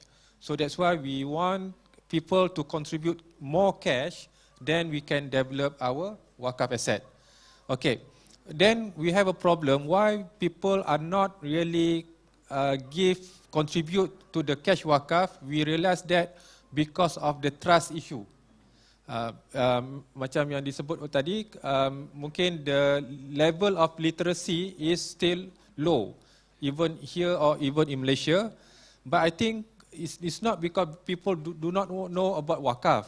They know about Waqf, but they don't give donation or they don't give Waqf because one of the reason because they lack of trust to the Waqf institution. Kalau kat Malaysia, kalau ada seorang penceramah, selebriti, who talk about donation, who talk about donation to the madrasah, people are easily contribute to the project because they trust the speaker. Because ustaz-ustaz selebriti yang mengajar setiap hari di madrasah, they trust the speaker, then easily for them to give the donation. But for the Waqf institution, for example, Yayasan Waqf Malaysia or the Waqf institution, because they see that people already give tanah kepada this institution, but nothing happened. So why should he give cash Waqf to the same institution? This is the issue, the trust issue. Number three is the level of understanding. Yes, I agree with the previous speaker, the keynote, saying that the level of understanding is still low because in Malaysia, when we talk about Waqf, we still have a very traditional understanding of Waqf. People talk about Waqf for specific to build mosque or to build cemetery, tanah kubur, ataupun to build madrasah. So this is the kind of Waqf project that is very close to the people. But when we talk about, for example, this Waqf for build hospital, Waqf to, and then we link with sukuk. I don't think that in Malaysia, even in Malaysia, we need time to educate people about the project. So what I'm trying to say is that we do a lot of, like for example, Waqf for economic empowerment. Kan selepas kita pandemik COVID, people banyak yang hilang pekerjaan, dan when they lost their job, how we want to make them come back to the economic activity. So we want to mobilize Waqf Fund ini untuk membantu these usahawan, these PKS to start their business. But to raise fund for this, people are still skeptical whether should they contribute to this kind of Waqf project. This is what is happening in Malaysia. But when we buat promotion to build a new mosque, this is easier for us to promote. This is what I'm saying, that in Malaysia we still have a very traditional mindset or traditional understanding of Waqf. As we, I think, in this hall, we understand that Waqf is not limited for religious activities only. The sadaqatin jariyah yang kita tahu itu is not only for mosque or for religious activities. Yes, it's very, very important, but the pahala, the reward is not only come from such kind of activities. But unfortunately, we need to educate more people about this. So with that, I end my first session of round. Thank you. Thank you very much, Prof. Amir. Yeah, please give applause to him. I think the problem is the same. Yeah, in Indonesia also we face the same problem. Now, without further ado, I would like to call our second speaker, Mbak Din. The stage is yours. Please, Mbak Din. Thank you, Pak Irfan. Bismillahirrahmanirrahim. Assalamualaikum warahmatullahi wabarakatuh. Honorable Prof. Zainul Bahar Nur and Pak Ferry from Bank Indonesia. I would like to thank for Bank Indonesia for inviting us to deliver material as a speaker in here. Today event is very valuable for us. And before talking about Waqf in Indonesia and how to link it with Islamic capital market, I would like to discuss how Islamic capital market development in Indonesia. Well, actually, Islamic capital market in Indonesia has grown since 1997. It is initiated by the issuance of first Islamic mutual funds by Dana Raksa that time, using equity mutual fund. And so here I would like to present how the market outlook for the Islamic capital market. First, we already have some products in Islamic capital market, Islamic mutual funds, and we have various of product. We have offshore equity, offshore securities funds, which is Islamic. And we also have equity funds, and we also sukuk fund. And the other products, we have Sharia compliant equities, and we already have some indexes, Islamic stock indexes in Indonesia. And we also have sukuk, corporate sukuk, and also sovereign sukuk. The first slide, please. Thank you.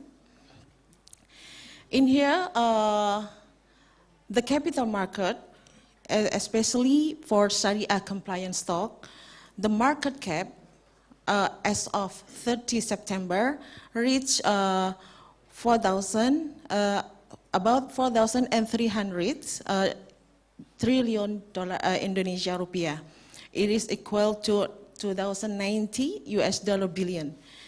The number of Sharia stocks is about 124, and these numbers keep increasing since the number of issuer of equity is increasing, and the awareness of the companies to be Islamic capital stock, they increase. So a bit a story in here, when OJK issues Sharia stock list, if a company, they are not longer Sharia, they're no longer Sharia, sometimes they just ask to OJK, why my stock is no longer Sharia? So because why this happened? Because the Sharia investor of this stock just appeal to them. Why your stock is out from stock list? And some investor also concerned about Islamic stock in here. And then about corporate sukuk, at the moment, the outstanding, the number of standing series is about 211, and the values is about 40 trillion, 40 rupiah trillion. And we also have sovereign sukuk. About sovereign sukuk is Indonesia, we have general sovereign sukuk, and also we have green sukuk. Since Indonesia commit to Paris Agreement, Indonesia government already issue green sukuk and also green bonds.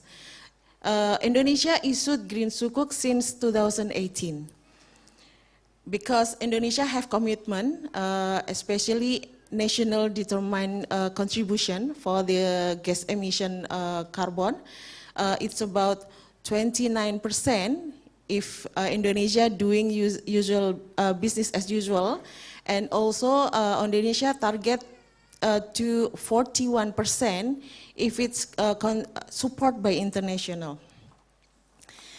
In Indonesia, we also have a Sharia index. It is a Jakarta Islamic Index. The first Sharia index in Indonesia issued in 2000, and it is a liquid equity index. So JAA, Jakarta Islamic Index, consists of 30 Sharia stock, which is very liquid. And we also have Jakarta Islamic Stock 70. It is top 70 equity that is a Sharia compliance. And we also have Indonesia Sharia Stock Index, EC. This is the universe equity index. So the investor can revert this index as their benchmark for their portfolio.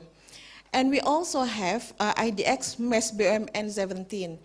This is 17 state-owned enterprises that have good fundamental, and they are as a Sharia compliant stock. And the one that we only have in this world, I believe, Indonesia have Sharia online trading system. So this system, it's allowed the investor only buy the Sharia stocks.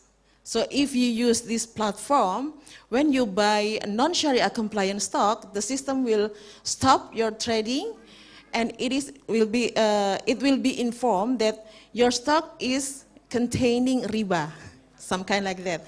So this is just make investor easier to choose the Sharia stock one. So you don't need to select which one the Sharia, which one not Sharia compliant stock. So, and here I can show you there are some securities company that already have this system as OTS, because this is the only one in the world.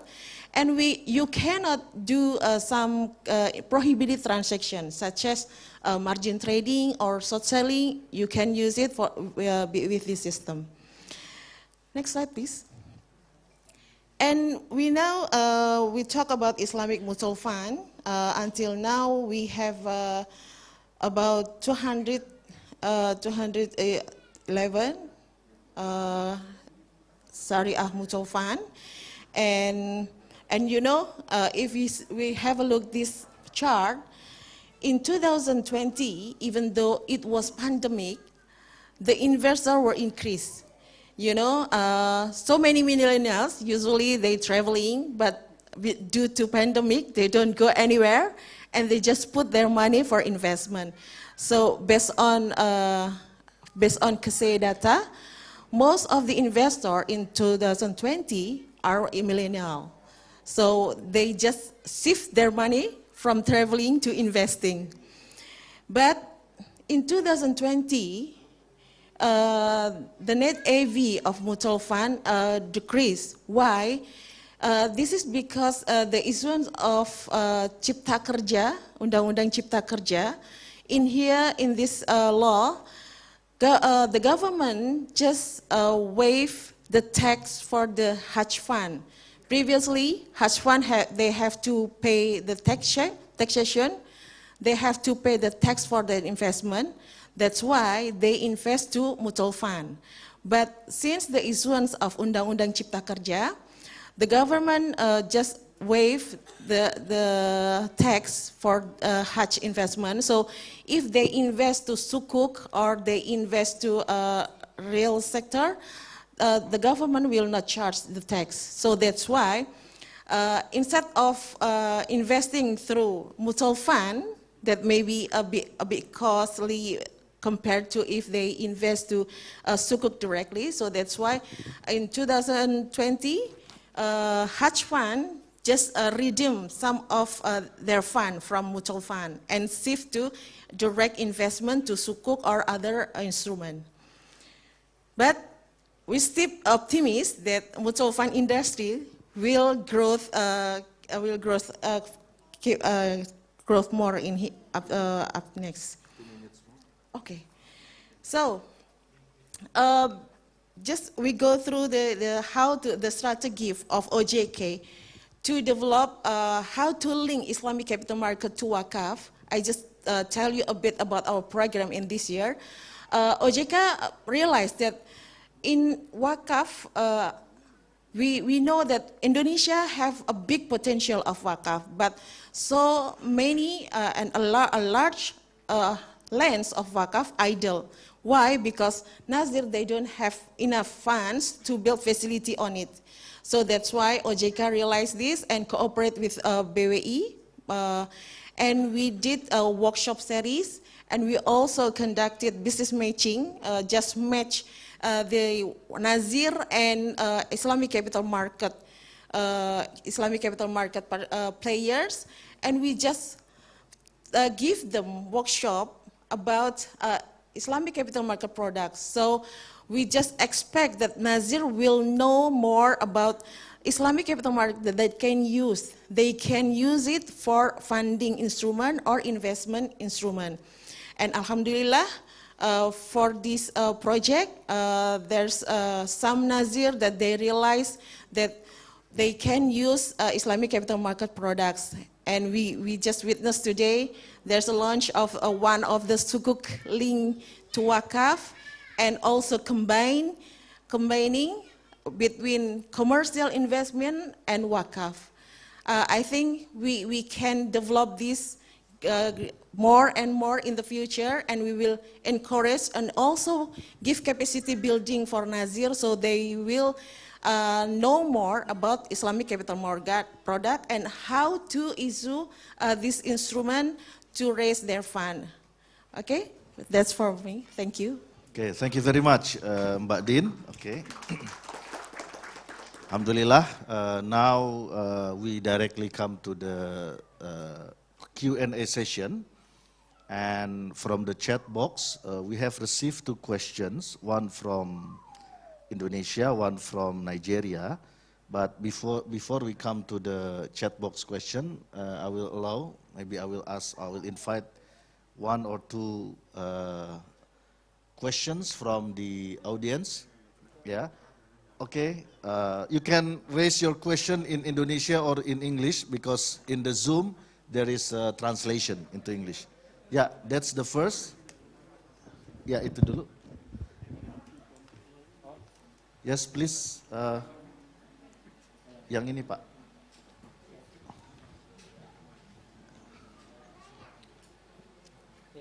Yes. My honorable speaker, Mr. Irfan, Mr. Amir, and Ms. Din, very happy to be here. As our Melayu culture, I would like to open by one pantun to make our smile longer.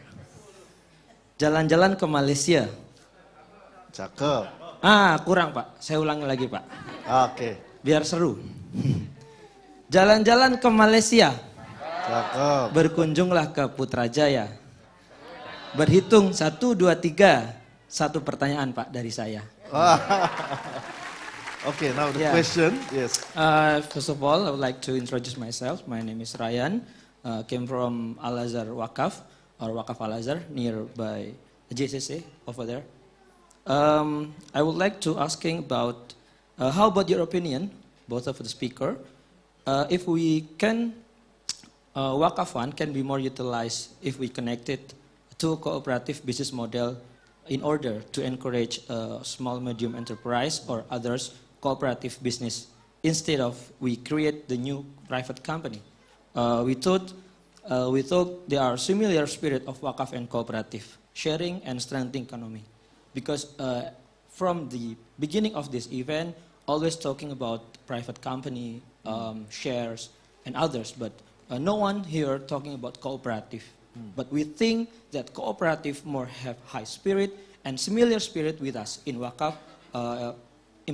empowerment. And you said only one question? Yes. Satu saja tadi. Untuk menutup juga saya pakai pantun, Oh, Pak. oke, oke. Biar semangat, Pak. Jalan-jalan ke Jakarta, cakep. Nah, mampir sebentar ke Kebayoran. Ya. Cakep. Terima kasih Bank Indonesia, terima kasih, cukup sekian. Terima kasih. Thank you. Okay,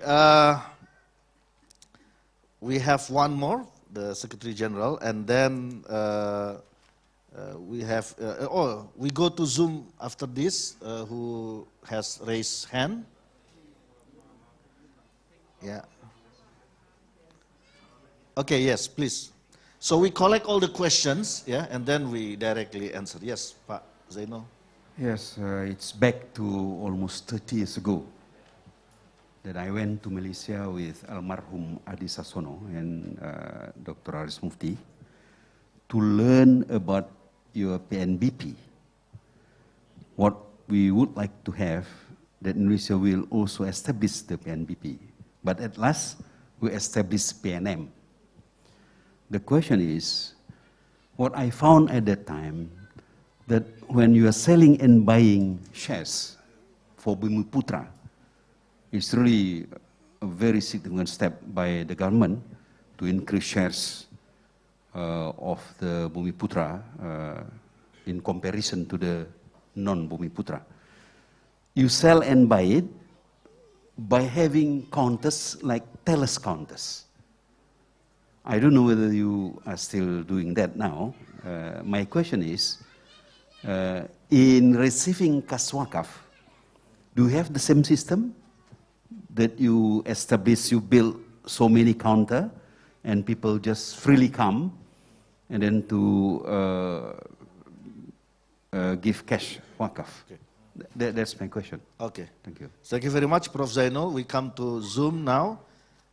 Who is the one that has raised the hand? You may speak now.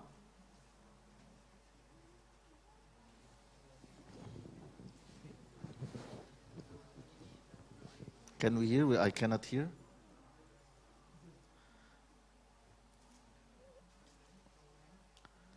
Please open the camera. Yes, so that we can see you.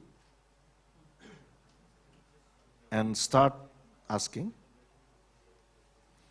Okay, otherwise we go to the Zoom, two questions, yeah. The first one is from Fahriza Loksemawe.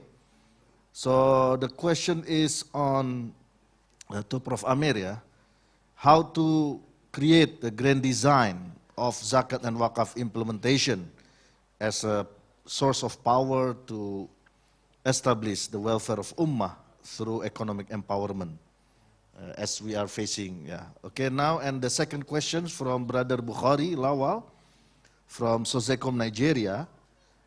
He asked the question that from the presentations, I learned that we are having the same challenges of Waqf management, yeah, with Malaysia, Indonesia, and also here in Nigeria.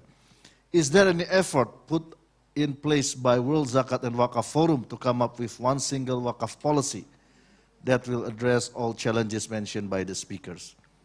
Okay, so this question maybe later, yeah, we'll ask by Prof or by moderator.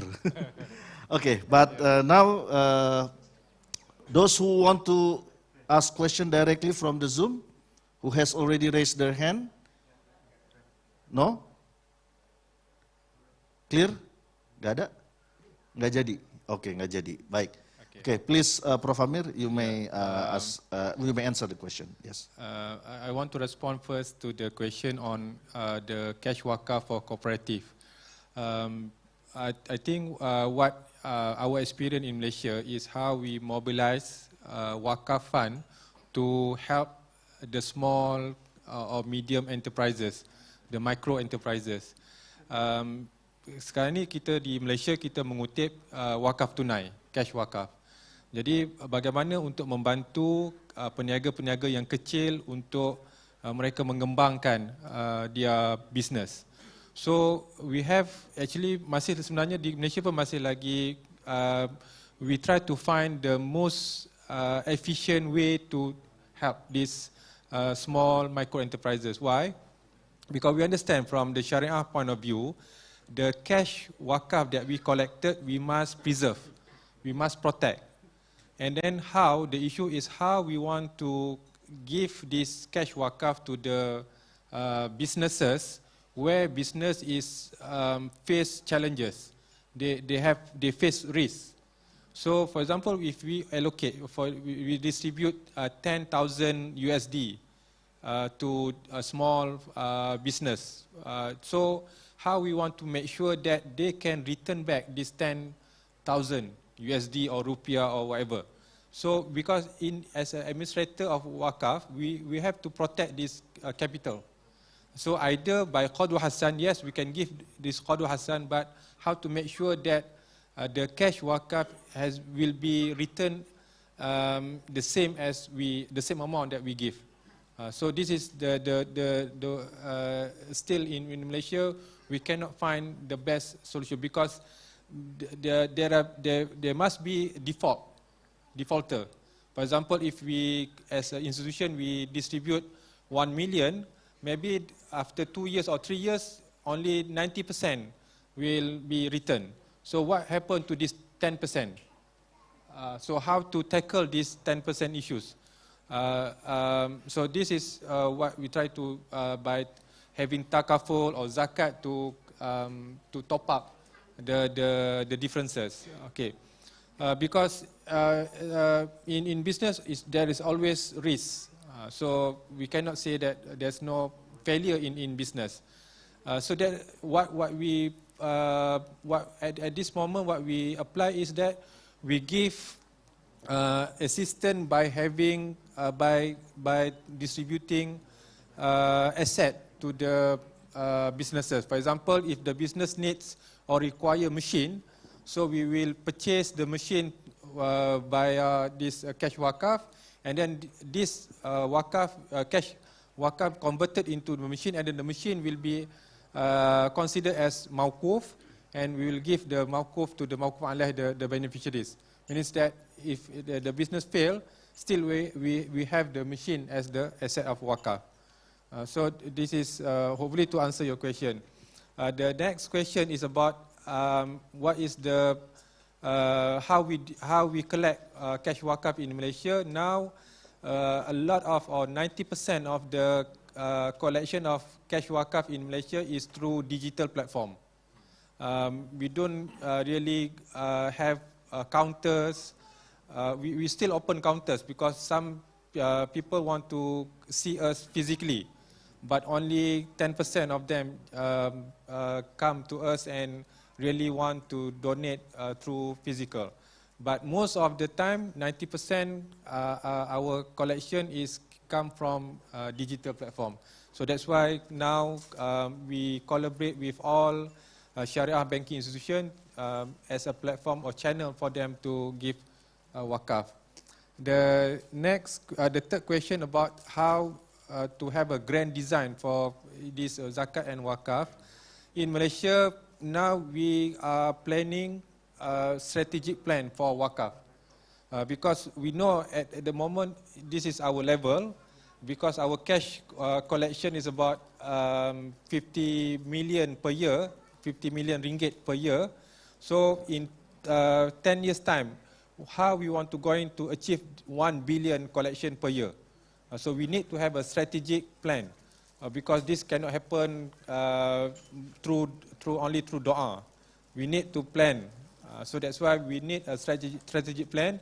In this strategic plan, this master plan, we will collaborate with all the parties like capital market, banking institution. So we try to synergize all the parties to achieve the master plan agenda. So inshallah by 2030, we have a vision that Waqf will contribute about 20% of the Islamic social finance in general. So in Malaysia, this is what happening. We already draft the master plan. It's now maybe we will launch in the near future, and then the real thing is the execution. The implementation is the most critical part of this agenda. Thank you very much. Thank you, Prof. Mbak Din, any response? Mbak Din, yes. Yeah, thank you, Prof. Thank you. In response to the first question, I just want to answer from capital market perspective. So actually, for the Waqf development, it is possible to develop a Waqf through Islamic capital market. And also we can help micro business and also small business to develop using Waqf. In here, actually, we can combine commercial funding with the Waqf. So, for example, OJK already issue regulation related crowdfunding. It is crowdfunding for small business enterprise. So when you need money under 10 billion, you can use this crowdfunding, issue stock or issue sukuk. And when you offer to the public, you can put there the feature of Waqf. So the investor can choose how much they put their money for commercial purpose and how much money for Waqf. So when they just, for example, 100% their investment as a Waqf, so they will not expect a return from their investment. So just put them for Waqf, all of them. But why we use commercial instrument? Because if we just using non-commercial, maybe some people, no, I don't want to do it.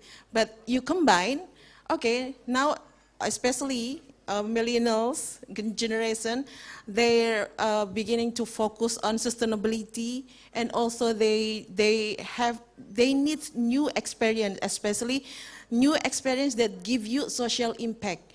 So with a commercial vehicle, you can use for social impact. So that's my question. Thank you, Bu Din. Alhamdulillah, we have completed this Q&A session.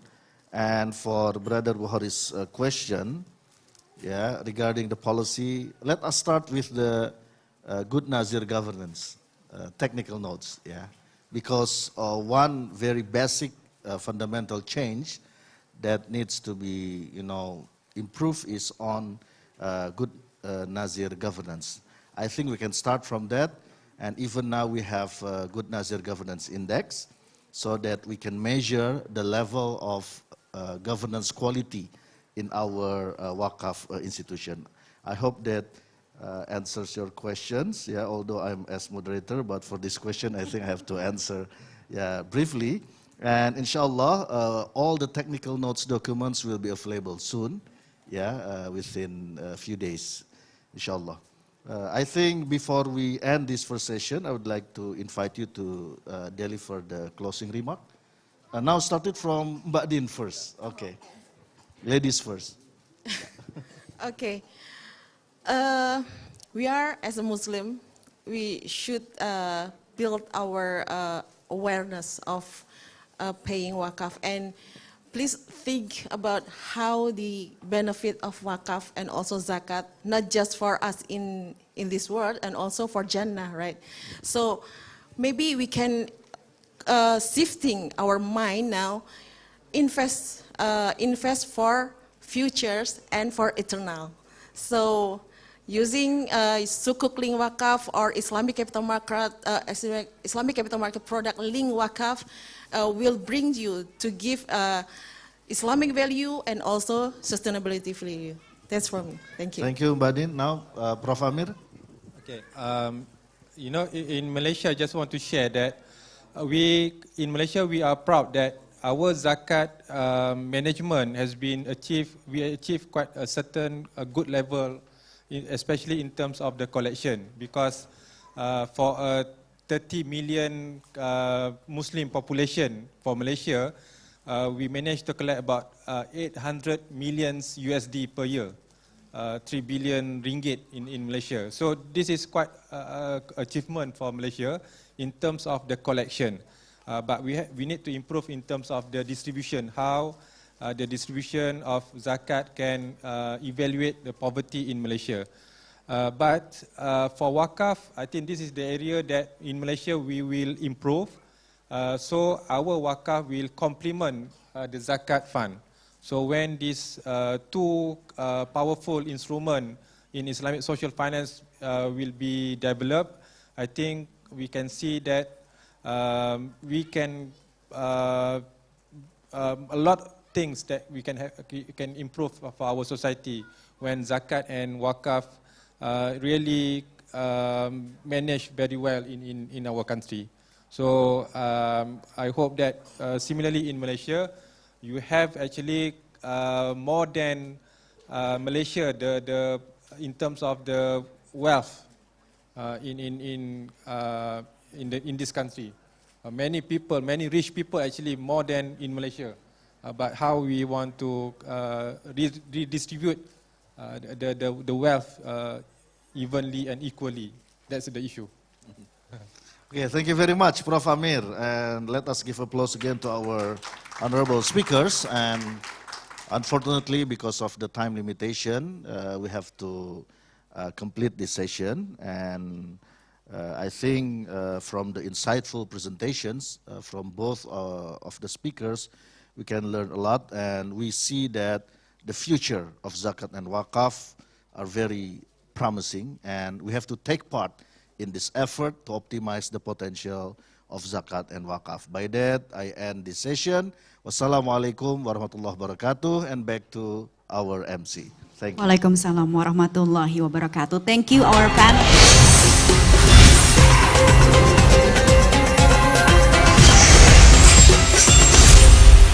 Thank you, our panelists, Professor Amir Syarudin and Ms. Din Sukmarini. And thank you to our moderator, Dr. Irfan Syauqi Bek. You may return to your seat. Please give applause.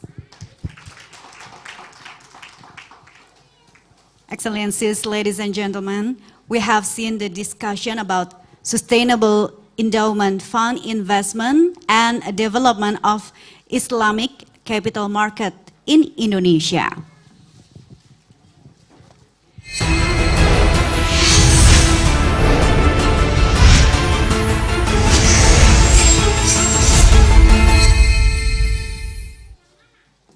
But before we start plenary session 2, we would like to inform you at the end of the session, we will announce who is the best participants and who will win the best question. And also we will have a Kahoot session with a total prize of millions of rupiah.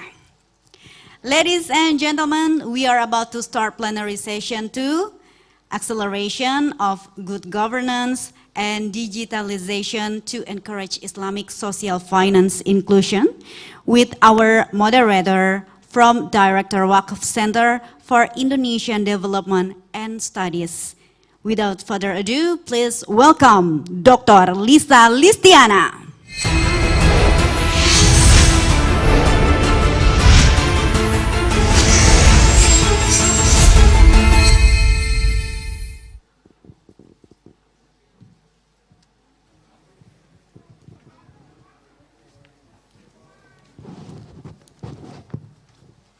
Bismillahirrahmanirrahim. Assalamualaikum warahmatullahi wabarakatuh. Rabbi Sohri Sodri wa Yasili Amri wa Hludata Milisani Yafqahu Qawli. Alhamdulillah. Ladies and gentlemen, welcome to the second session in this plenary session. This opportunity we are going to have a discussion regarding to the acceleration of good governance and digitalization to encourage the Islamic social finance inclusion. So Alhamdulillah, here we have our distinguished speakers. I would like to invite our first speaker, Dr. Umi Wahida from the Nurul Iman Waqf Foundation, to the stage. Welcome, Dr. Umi.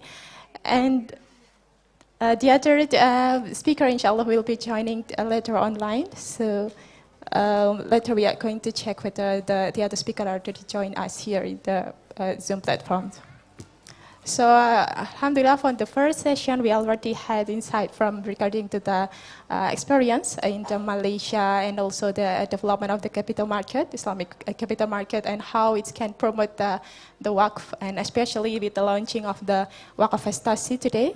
And in this, the first opportunity, we are going to hear the presentation from Dr. Umi Wahida regarding to the experience and how she managed Islamic boarding school with the free and how to sustain the organization with the good governance, and maybe the experience on how the digitalization maybe takes place and being practiced in the institution. So without further ado, I would give the opportunity to Dr. Umi Wahida first.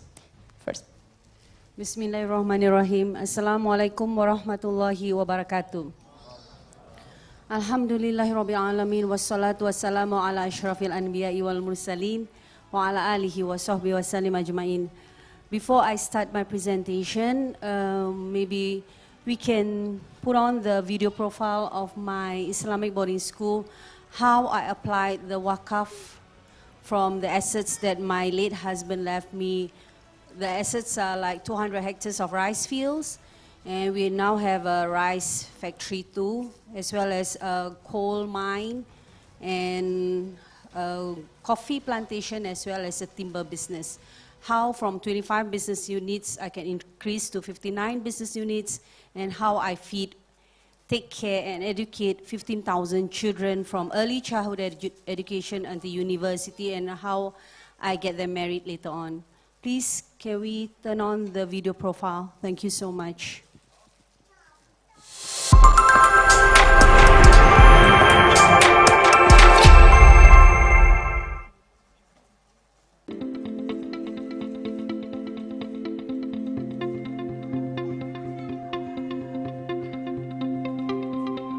Unit usaha mandiri kini mulai merambah dunia pesantren.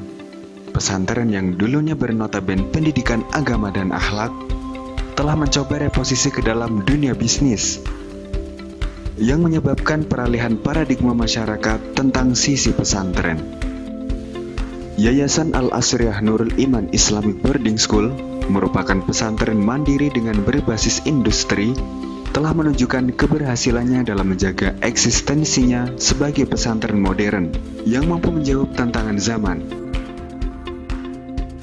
Terbukti dengan tumbuhnya berbagai unit-unit usaha mandiri yang saat ini telah menjadi penopang utama keberlangsungan Nurul Iman. Dengan ciri Nurul Iman yang terbuka dengan berbagai lembaga yang memiliki identitas dan latar belakang agama berbeda, menjadikan terciptanya relasi yang baik dengan berbagai pihak yang akan mendukung perkembangan Nurul Iman agar selaras dengan tuntutan zaman.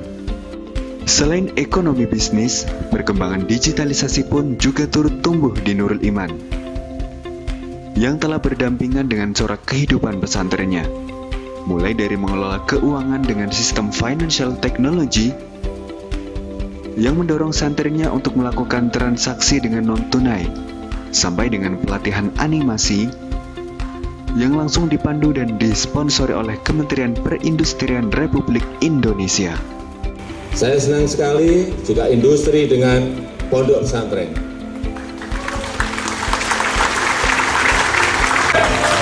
Yang dipimpin oleh Ibu Hajah Umi Wahida, ini juga sangat strategis. Mengajarkan di pondok mengenai BPO, mengenai fintech, bisnis proses outsourcing dan fintech. Ini kan sesuatu yang memang zamannya sekarang ini harus masuk ke situ kalau kita nggak ingin ditinggal. Terima kasih Bu Umi Wahida, karena daya juang yang terus nama besar Nurul Iman itu harus kita dukung supaya memang dari sisi siar agamanya, dari sisi wirausahanya maupun juga dari sisi kemampuan mendidik Anda semuanya itu semakin kuat. Insya Allah dengan kekuasaan Allah itu kita bisa memajukan semuanya. Amin amin ya Rabbal.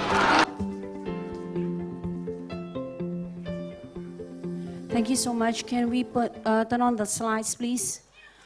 How come I speak very good English? Because I'm born and raised in Singapore. I was a Singaporean. So I got married to Almarhum Habib Segaf bin Mahdi bin Syekh Abu Bakar bin Salim, and we have this Islamic boarding school from 1998, when there was these riots because President Suharto was toppled over, and we moved to Parung Bogor. That is the beginning of the Islamic boarding school. Why must an Islamic boarding school be free? Because to us, my late husband and myself, is the right for all children to have free education. When we moved to Parung Bogor, the place was for, like what we said, there were a lot of cabai-cabian. Maybe Professor, Doctor from Malaysia, you don't know what is a cabai-cabian, but there was, Parung Bogor was very famous for that. And the problem is that the pimps are not anybody else, but the parents are the pimps who sold their girls to these brothels. My late husband said, Wahid, when you have a situation, when you have a country, when you have a nation that are born from wedlocks, where we don't know who's the father, that country, that nation, that ummah is never going to survive from, anak haram jada. So he said we open a free school for girls. That was our main intention for girls, because girls are the educators. Our mothers are our educators. We are like this. We are successful because of our mothers. So when we invited these cabai-cabian and their parents to allow them to come and study in my home, at that time we have a very big villa, 21 rooms. What do they say? It's very tiring to study, it's very tiring to work. We just stay at the brothels, we get money. So if the price of chili is 200,000 1 kilo, price of cabai 200,000 1 kilo, no big deal for us, because that is the price of cabai-cabian. And with that, my husband said, never mind, we open the school for everyone. Anybody who wants to come and stay. Free education, boardings, health benefits, and food. Everything was fine from 98 to 2010.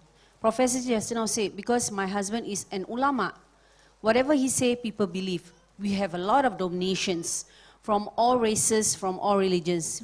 Even the dragons, the 9 dragons from Indonesia donated to us rice fields. Can you imagine non-Muslims giving waqf? They give us money to buy rice fields. Rice fields for what? For the rice to feed the children. Because if you just give rice and rice and rice, everything will be finished. But if we have a rice fields, then it will be sustainable. That is what we are building, sustainability to survive. Can we move to the next slide, please? As I talk, can the slide just move on? This is how we started. We can see the hearts from there. Next slide, please. So from 98 until 2010. In 2010, my husband said, I'm going to die on Friday at 9 in the morning. You will take care of Al-Asriyah Nurul Iman. Everything must be free from now until the end of time, until Qiyamah. Free from food, accommodation, education, and health benefits. From early childhood education until university, until I get them married. Everything free. Next slide, please. Next. Yes. For a Singaporean, it's not easy. I'm not a Habibah. Okay, he's Habib, he can doa, everybody will donate to him. I was a Singaporean. When you look at me, would you donate to me? No, right? I understand. Because I look very fashionable. I wear a Rolex. But how I have to survive with these 15,000 children with no donation at all. But what my husband said, Wahid, kejarlah akhirat, dunia akan mengejarmu. Chase after akhirat, the day after, the world will chase after you. That is what is happening. When I took over the pesantren in 2010, he said to me, I never leave warisan. I never leave inheritance. What I left is waqf. Everything is waqf. We have 200 hectares of rice fields in Karawang. We have a rice factory. We have coffee plantation, timber business in Lampung, and we have a coal mine. a share in the coal mine. Everything Waqf to feed the children, to provide free education, accommodation, food, and to pay for the teachers, pay electric bills, everything free. That is what I did. I go into the rice fields, I go into the coffee, and I professionalize everything. Everything is accountable, everything is transparent. I did the right way. How you run a business, manage in a very professional way. And who did the running of the business? All my graduates. After they graduated from S1, they will go into my internship program of 2 years. They are the one who run the factories, the industries, the financial technology, the agribusiness, everything my students. Why? Because I teach them how to become the next Sayyidatina Khadijah millennial, the next Sayyidina Uthman bin Affan. Because when this country, which is so stinking rich, with so very, very rich people, if you are not sociopreneur, who is going to give to all these poor people if not us? The next thing is that I focus in few. Food, energy, renewable energy. Why I say renewable energy? Because the waste from my cows, from my kettles, I mix with the waste from the students. And we produce bio-LPG, biomethane to cook 15,000 breads every day from my bread factory. And then we have the water business, that is with the Japanese company. I have 4 businesses with the Japanese company. One of this is the activated black, this is the black garlic. Any of you can guess my age? I have 7 children and 13 grandchildren. And I still look good, right? Because of this black garlic. And this is a present from a Japanese company. This is how my Waqf productive from a Japanese company, from a non-Muslim, they build the factory, they bring in the seedlings, and everything that I sell to feed the children. That's how I make use of all my Waqf. The next Waqf is like the Waqf of Sayyidina Uthman bin Affan. I have this water business, water factory, and the bottle itself, I have the factory. And I sell everything from my 59 business unit to feed the 15,000 children. And everything is financial technology, e-commerce, and commercialized. That's how we are going to empower the Ummah, empower the economic Sharia using the Waqf productive. Inshallah, my system of free and quality education supported by social entrepreneurship will go international, and all Waqf Foundation can make use of my system to empower the economy Sharia and empower the economy of the Ummah. Jazakumullah khairan kathiran jiddan. Wassalamualaikum warahmatullahi wabarakatuh. Waalaikumsalam warahmatullahi wabarakatuh. MashaAllah, MashaAllah. Jazakillah khair, Dr. Wahida, for sharing very insightful experience and also practice on how to keep the accommodation of a free Islamic boarding school with the base of the Waqf, productive Waqf, we call it. So Alhamdulillah, I think we have 2 other distinguished speakers joining online with us. I would like to give opportunity first to our second speaker, Mr. Fahmi Tutuman from the head of International Banking Ziraat Khalidim Bank, to give the presentation maybe around 15 minutes. And later on we will also have a presentation from the CEO, National Zakat Waqf Foundation UK, Mr. Azim Kidwani. Please, Dr. Fahmi, you can share your slide materials.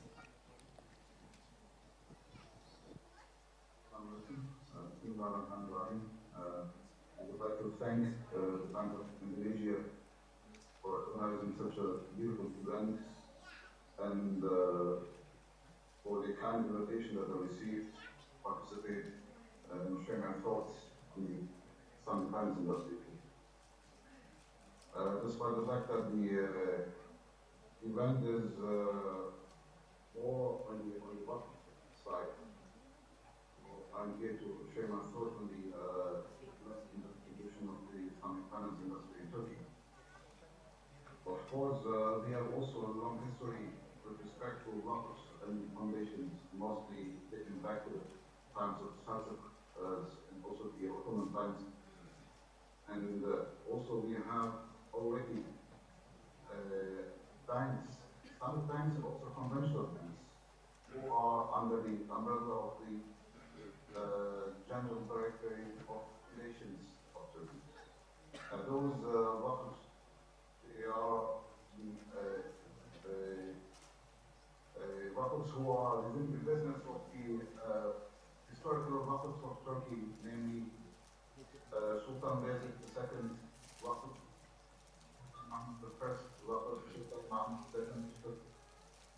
So the General Director of Foundations is resuming the business of Waqfs. And under the umbrella of Waqfs, we have Waqf Bank, which is mainly engaged in business and the conventional area.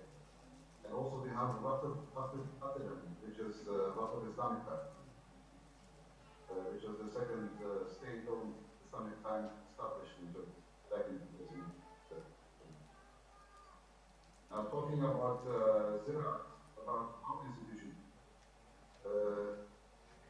it is the first state-owned Islamic bank, being a subsidiary of the state Zakat.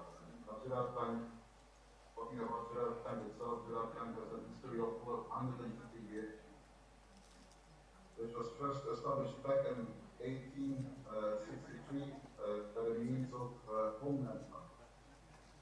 The purpose of those funds was mainly giving support to the farmers who were lacking the means of financing. Now, Zakat Bank has been active since that year, also playing a major part of the war of independence in Turkey as well, and also now being the largest bank in Turkey. Coming back to Zakat Capital, or namely Zakat Islamic. Zakat Islamic was established back in 2015, which was a state initiative back then because the privately owned Islamic banks, they were hardly getting any market share in the conventional industry. Back in 2002, I remember that market share of the Islamic finance industry was roughly around 2.5%, which was growing very slowly. Now, the purpose of introducing state-owned Islamic finance was to accelerate the growth of the Islamic finance industry and also play a major role in the financial inclusion of people who are rather failing to do business. We were able to succeed to some extent, but there is still a long way to go for us because at this moment, the market share of the Islamic banking industry has roughly reached 8.3%. So the compounded annual growth of the Islamic banks in Turkey are roughly close to 40%, which is a significant rate. Way above the growth of the conventional industry. And within the last 8 years, the Islamic banks have managed to grow their balance sheet tenfold, which is way above the conventional industry. That is why they were able to capture more market share. But still, as I said, as far as the financial inclusion is concerned, it is not only the banking industry, but also the capital markets. Now in Turkey, the regulations and the formation and the transformation of the Islamic finance industry has increased a lot since 2002. And there were a lot of regulations introduced, the capital markets growing, and also the Islamic banking. We've been enjoying that much. But as I said, still it is at the infancy stage. And being a country consisting of 99% Muslim population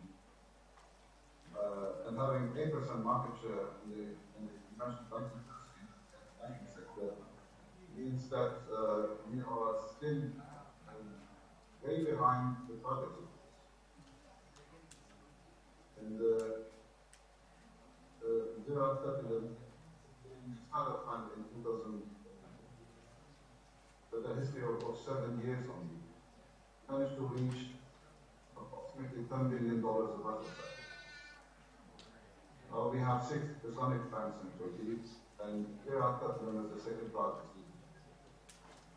So the rapid increase in this industry is, of course, also a matter of capital injection and also the demand from it. So I understand that investors or people who are interested in Islamic finance products, of course, are also rational. In our case, I have seen also one of my colleagues who was preparing his PhD thesis, and the main topic of that thesis was to customer preferences in the Islamic finance industry. The main question here was going on the question if people are offered the same level of quality of the same product, one being Islamic and the other one being conventional. So approximately 80% of the participants were eager to take the Islamic products on the condition that it has the same quality. So being at a market share of 8% today is still not sufficient, of course, but that also raises the question whether the Islamic finance industry is able to provide products and services that lie compared to the conventional industry. And that requires a lot of investment, awareness, strategy, transformation, and also HR investment. Now, up to this point, we have 6 Islamic banks in Turkey, which are full-fledged Islamic banks, because the current regulation is not facilitating any window for conventional banks to conduct Islamic banking services. If that option preferred, I don't know, maybe then we would have a higher market share for Islamic assets. But in our regulation, it has to be only full-fledged Islamic banks. And obviously the growth in the industry also stipulates a lot of investment in terms of capital. And also with the latest trends, also digital investments as well. So being 6 banks in Turkey, full-fledged Islamic banks, lately as a late trend, the regulator also approved the licenses of 3 additional digital Islamic banks, which will also come into play very shortly. Now, of course, the main idea, as I said, was the financial inclusion, and also in line with the notion of this event, it is also to provide general welfare of the Islamic society and people. Now, it has come to my attention that being at the infancy stage of the Islamic finance industry and having significant targets for the forthcoming decade, at least, Islamic banks should reach their fair share of 25% market share in the upcoming maybe 10 years. We have still a long way to go. That's what I see. But growth in the Islamic finance industry is significant, and the awareness within the Islamic nation is also increasing very fast. So it is not only the banking, also the capital markets fund with a lot of Islamic banks right now in Turkey, domestic folks, and also when the time is convenient, also they tapping the international market as well, more credit stocks too. The success story of Zakat being a startup bank really established in 2015 was very significant. The bank, within the first year of its activities, were able to have a profitable bottom line. So no one would expect startup bank for the property. The first 3 years, but it was 3 years as well. And mashallah, the support from the regulators and also the Islamic banks investment. The Islamic Banking Association of Turkey recently issued a participation finance strategy report, which has been released and within that document, the main target of the strategy document is to resume the corporate transformation of the Islamic banks, provide supportive mechanisms in Islamic, and come up with a uniform approach for all the Islamic banks, and also develop the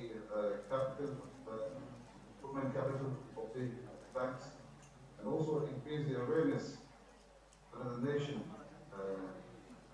towards the Islamic banks and also the Islamic sector.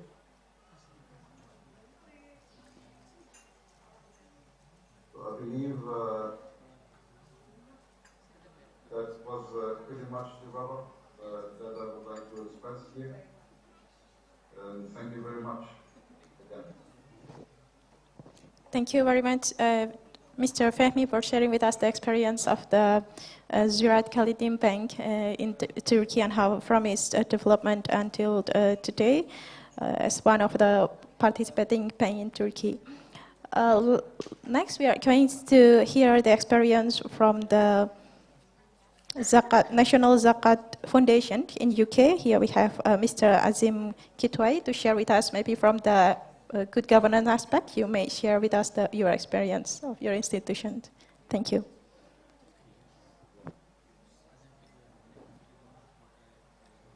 Assalamu alaikum warahmatullah.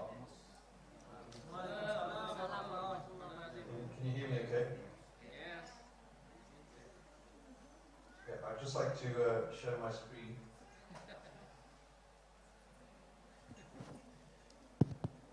Can you committee help assist to give the access to share screen?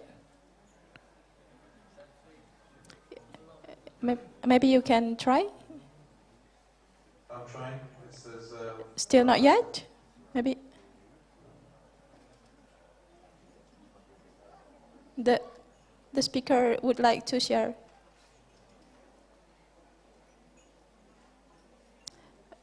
You can try now. You should be given the access.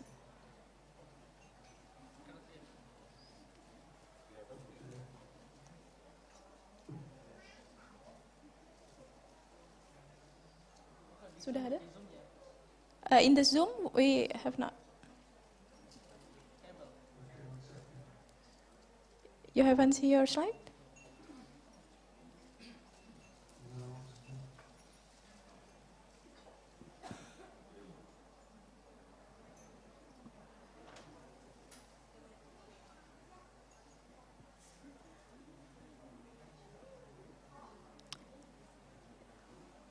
Ini sudah diberikan akses ya?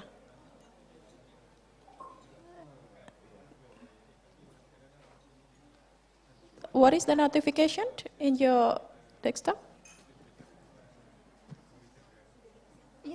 is it working now? Yes, it should be working. You might try. Can you see your PowerPoint? Yeah. Yeah, now we can see your slide. Excellent. Okay, yes, you might start. Okay. Bismillahirrahmanirrahim. Alhamdulillah, wassalatu wassalamu ala rasulillah, wa ala alihi wa sahbihi wa man wala. Thank you so much for giving me the opportunity. I am the director of NZF Worldwide, but as the conference is focusing on Waqf, I would like to share with you a case study of a fintech that we're currently developing called Waqfinity. So my actual presentation will be about Waqf and a development in this space which we are looking forward to expand and share with the people and to show how good governance can be accelerated through embracing a fintech environment. So let me introduce you to Waqfinity. Waqfinity is an effort to achieve something which is very simple, but inshallah will change the nature of the way the world engages with Islamic philanthropy.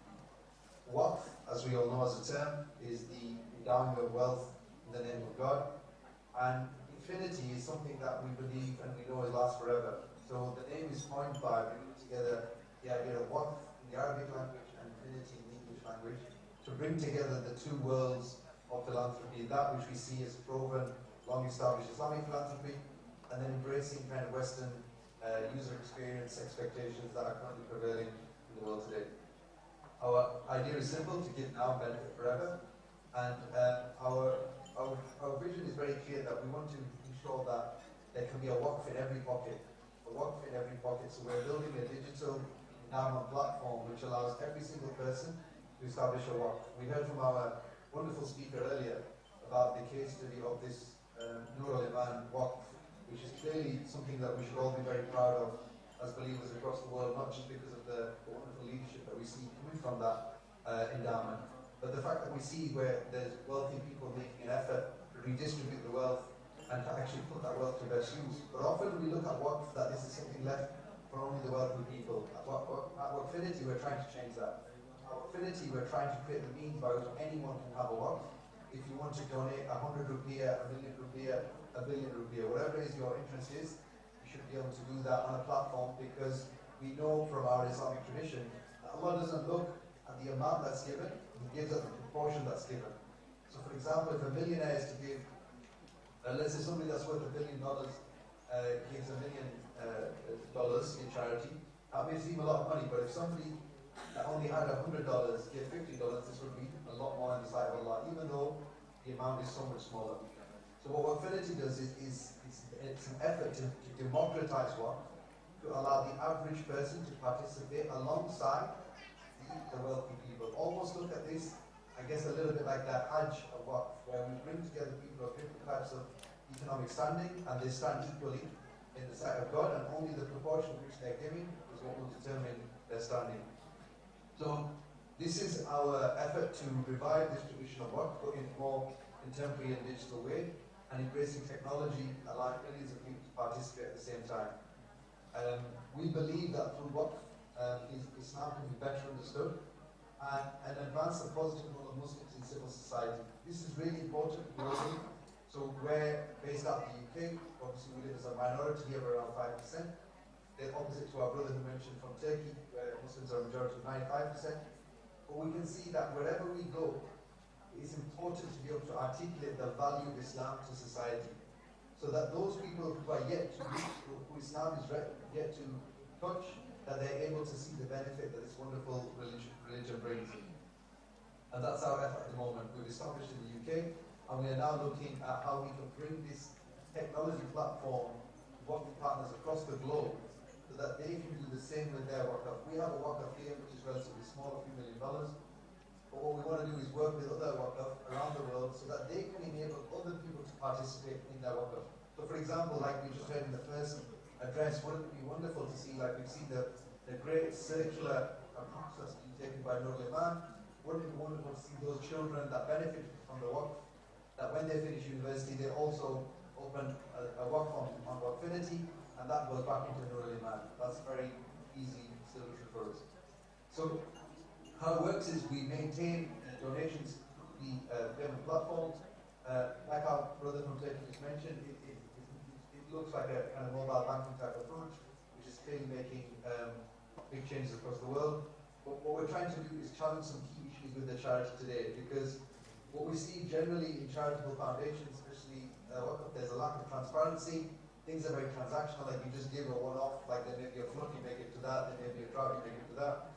And we don't see like wealth management or investment management expertise necessarily deployed across the board when we're looking at Islamic philanthropy. We want to change that. We want to make this more of an ongoing relationship where people, regardless of what they're giving, they see their wealth grow, both in dunya but for the hereafter.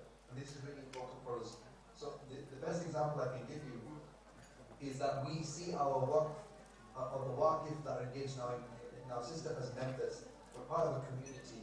We come together on the technology platform, we give our wealth, and that then goes off for charitable purpose, is awarded through grants. and then we're building up an asset base which is consistently delivering wealth. We're based out of the UK. Our focus is obviously assets in the UK, but the way Waqfinity works is if we were working with partners, say in Indonesia, then we will be able to localize the kind of charity part of the giving there. We will focus more on the technology side. In the UK, we do both. We have four product sets. One is a personal Waqf, and this is to encourage people while they are living to bring something into a Waqf, almost like a pension, but a pension for the hereafter. The second is a memorial Waqf, and this is more focused on people when they lose a loved one. Maybe somebody's parents pass away, maybe their child passes away. We have a great example from the sister earlier when her husband passed away. A whole effort is a Waqf in his memory. Then this allows people to do that at a smaller scale. So somebody who doesn't have $100 million, somebody who's a normal family, they have a net saving maybe of 1,000 rupiah a year, or sorry, $1,000 US a year, $2,000 a year. Then they can start making a gift in the name of their loved one. And then what they can do is allow other people to contribute. So for example, let's say, like for example myself, my mother passed away 5 years ago. I set up a Waqf in her name, and I put some money in, and then I sent the link to all my brothers and sisters and my cousins that if they wanted to put some money in, they can also do that. And this takes the benefit of crowdfunding as well as mobile banking and brings them together. And then the last one is a business Waqf. So this is for companies that are wanting to encourage their staff, their customers, and the legacy of the business to be greater, that they establish a business Waqf. The business may contribute some funds themselves, but they would also welcome customers, family members, suppliers also to contribute as part of the business also. And the last part, which I think is of interest here in a forum like this, which is global, and with big markets in Indonesia, Singapore, Malaysia, etc., is Waqf as a service, what we call it WAS. And this is enabling existing Waqf to just have a bolt-on or a technology platform which will allow them to grow their customer base or their market base 500,000, billion X. It's very possible, depending on the reach of themselves. For example, we see wonderful leadership by Bank Indonesia in setting up a conference like this. Bank Indonesia could launch a Waqf through this service just to their existing customers. And then every year they could be giving out to great causes, for example, the Nur Deman one, and then all their customers could see the benefit of that, but it was all done in the customer's own name. So we have a nice simple journey. One, you become a member. Two, you launch your Waqf. You choose how you want your Waqf to have its impact. Are you interested in children? Are you interested in animal welfare? Are you interested in building wells? Whatever is your area of interest, we would configure that. You add your funds. We would make the investments. The profits that are generated would then be passed back into your account for you then to allocate back to the charitable causes that you wish to support. And the idea is your original capital will never be affected. Inshallah, we'll only be spending from the gain on the capital. What's really important to remember here is, number one, it's always a donation, so it's not to be recovered back. And number two, from a fiqh perspective, you are creating a cash pot. And that's important because that gives flexibility to the operator to make sure that they can change asset classes and they can respond to that digital environment and the digital opportunity. So this is, like, for example, what the dashboard would look like. So, for example, if I was a Waqfinity customer that was supporting, let's say, I was in London, for example, I could see when I would log into my Waqf, I've so far put in £34,000. I've raised £34,000. I've donated £1,089. For example, the balances come from my customers. I can see the revenue. I can see how the donations are moving. I can see who's supporting me the most. So you can see on the right, you can see Abdul Qadir and Ahmed, and just whoever's supporting my Waqf as well. I can see by month how that revenue is coming in. And then lastly, we can generate reports to see, okay, who else is supporting, what's going well, what's not, pick the time periods, just like you look in your mobile banking platform. So that's the best example I can give you.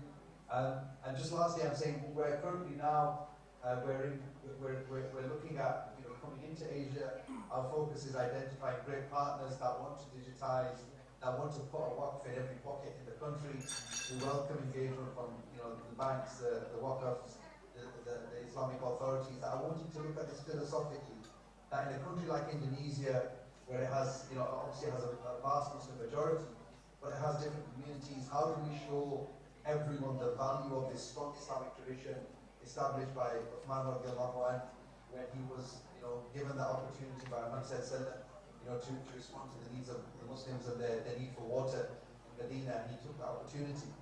The same way we want to look at how do Islamic structures add value to communities now. So we want to say, okay, we have Zakat, like our partners have mentioned before. We have Waqf, and Waqf is able to look at all those wonderful things that were mentioned in the first presentation with the Nur al-Iman, like education, healthcare, marriage support, etc. But also more simpler things. Maybe looking at access to water, maybe looking at park benches where people can sit, maybe looking at better da'wah and engagement with non-Muslim communities so we better understand each other, and looking at so many more things that we can do when we take an approach of what does the country need, not just a community, but the advantages from the Waqf's perspective, they decide all of those things. So if you're a Waqf that's focused on education, you can just stay focused on education. If you're a Waqf focused on health, you can stay focused on health. But using the Waqfinity platform together, inshallah, we make our country stronger. And we want to look at the reality in Indonesia. It's a highly digitized community, high mobile phone penetration, and there's an opportunity to expand that reach. Now, I just want to finish with the point that Indonesia has a working population of 194 million people. Even if you take 25% of that, that's 50 million users. And even if those people are only putting in $1 million rupiah every month, just imagine how much change we could have by the amount of wealth we could generate by moving from only looking at what from the wealthy people to looking at what from just working people. And allowing them to again think about their hereafter, allowing them again, once again, to start being motivated by what lies ahead for them in the hereafter. And the best way and most visible way to do that is that if they could see the money that they're putting into the hereafter, how is it working, what's the benefit being achieved.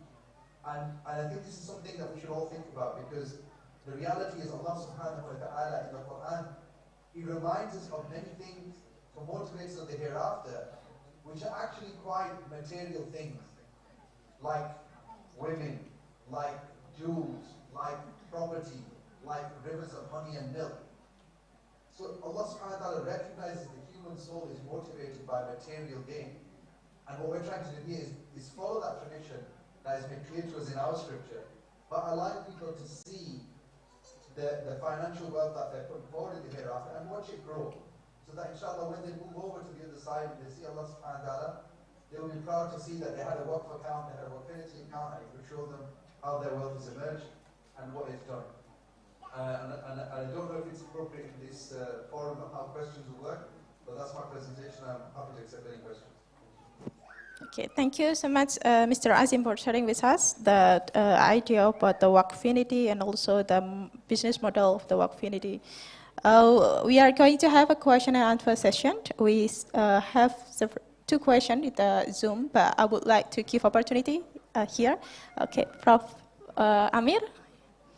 We are going to collect the question first and then later on give the opportunity speaker to address. Yes, please, Prof. Amir.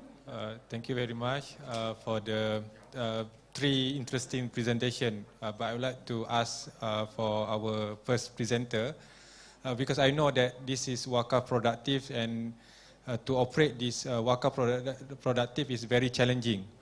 Because in Malaysia, in Yasa Waqf Malaysia, we do operate 3 hotels built on Waqf land, and I know that to maintain the business, the hotel is quite challenging. And how you survive with this Waqf paddy fields and all the business that you have, how you survive in this very challenging economic situation? Alhamdulillah, because I always remember what my husband said, you chase after the afterlife and the world will chase after you. Before he passed away, he said, you will take care of this Waqf. When you have money, you have to divide your money into 3. 1/3 you have to save in a gold bar, dinar. 1/3 for operational purposes, that means to pay the electric bills, pay the teacher salaries, and buy some more rice, because I need 7 tons of rice every day to feed 15,000 children. And the third thing is to invest. For us, when my husband left me, we have 25 business units. Now we have 59. That means I invest, I build factories, I build business units, I build agribusiness, everything from that 1/3 of the money that I have. Whenever I'm like, and Alhamdulillah, I have no debts. So thank you so much, Bank of Indonesia, because they see us as very profitable, because all the profits that I earn from my business, I will always give back to the school, to the community, because I not only take care of these children, but also their parents. Because I have businesses with the parents, like for example, I have the rice fields. I work with the parents of my students. They become my farmers. I have the coffee farm. They become my coffee farm workers. And all that returns back to the community. People always say you need capital. Money is important, but money is not everything. The most important thing is the human resource. So I really train my people, my students, my graduates very, very tough. I bring in a very tough professional because he's my business partner from the coal mine business. You know, coal mine business, there's a lot of cheaters, a lot of frauds and everything. And he really taught my students how to run all my business in a professional way. Because if we don't do that, we cannot get the profit. And all the profit goes to the school. Like for example, like this black garlic. This is a present from a Japanese company. One thing about Japanese, they don't like to give donation. Like, I'm sorry, my friends, my brothers from the other country, maybe you are focused in fundraising. For me, nobody will trust me. I don't care. Because I have friends, business partners, who cares? From this Japanese company, I have 4 business units. This water, drinkable tap water for community, the activated carbon for the inside of the machine for the water, filter water, and then for the activated carbon soap and this black garlic. The Japanese, they like to give you the baits, not the fish, no donation. So they give me the business, they set up the business, they bring in the machines, they bring in the technologies, they bring in the expertise. They teach my students. My students run the business. My students run the factories, everything. And that's how we generate income. And also my students learn how to run the business in a professional way. Because in our school, my students are taught to become leaders. Fatonah, amanah, siddiq, for tabligh. They cannot work for other people. They have to create the jobs for other people. They have to become like Rasulullah sallallahu alaihi wasallam, who are traders, who are business people. They have to become the next Sayyidatina Khadijah. Business people, entrepreneurs, social entrepreneur. That's how I generate. If, for example, we want to work together, tafadhal. I'm really open because I want my system of how Waqf can be productive and how from my Waqf I can create the halal value chain. Because everything from Nurul Iman, by Nurul Iman for the world. Because whatever I produce, alhamdulillah, everything is halal. And now I exported kopiah to Senegal, slippers to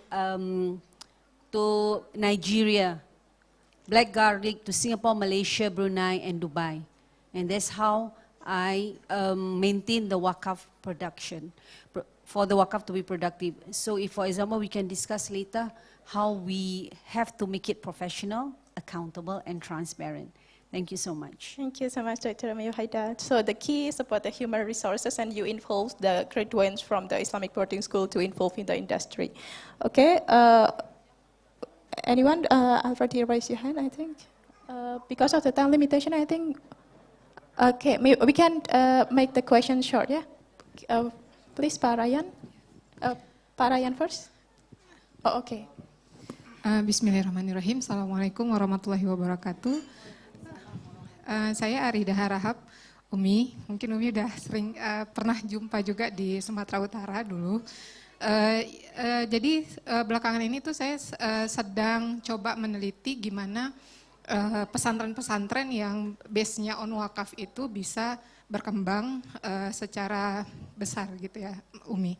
Nah, beberapa pesantren yang saya lihat tuh seperti Gontor, Tazaka itu kan berhasil gitu ya kan, termasuk juga Nurul Iman gitu kan, apalagi Umi leadernya tuh sebagai perempuan gitu. Nah, di luar dari produktif, dari sistem Waqf produktif yang kepengen saya tahu secara fundamental, semangat apa atau prinsip apa yang Umi tekankan sebagai leader di pesantren kepada semua orang yang ada di pesantren sehingga produktif wakaf itu bisa bergerak secara profesional gitu. Jadi apa penekanannya ke semua orang yang ada di pesantren, prinsip apa yang benar-benar dipegang oleh Umi untuk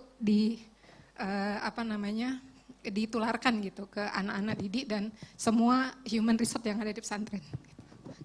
Thank you, Mbak Rida, for the question. So, what is the key principle that is being promoted in the institution?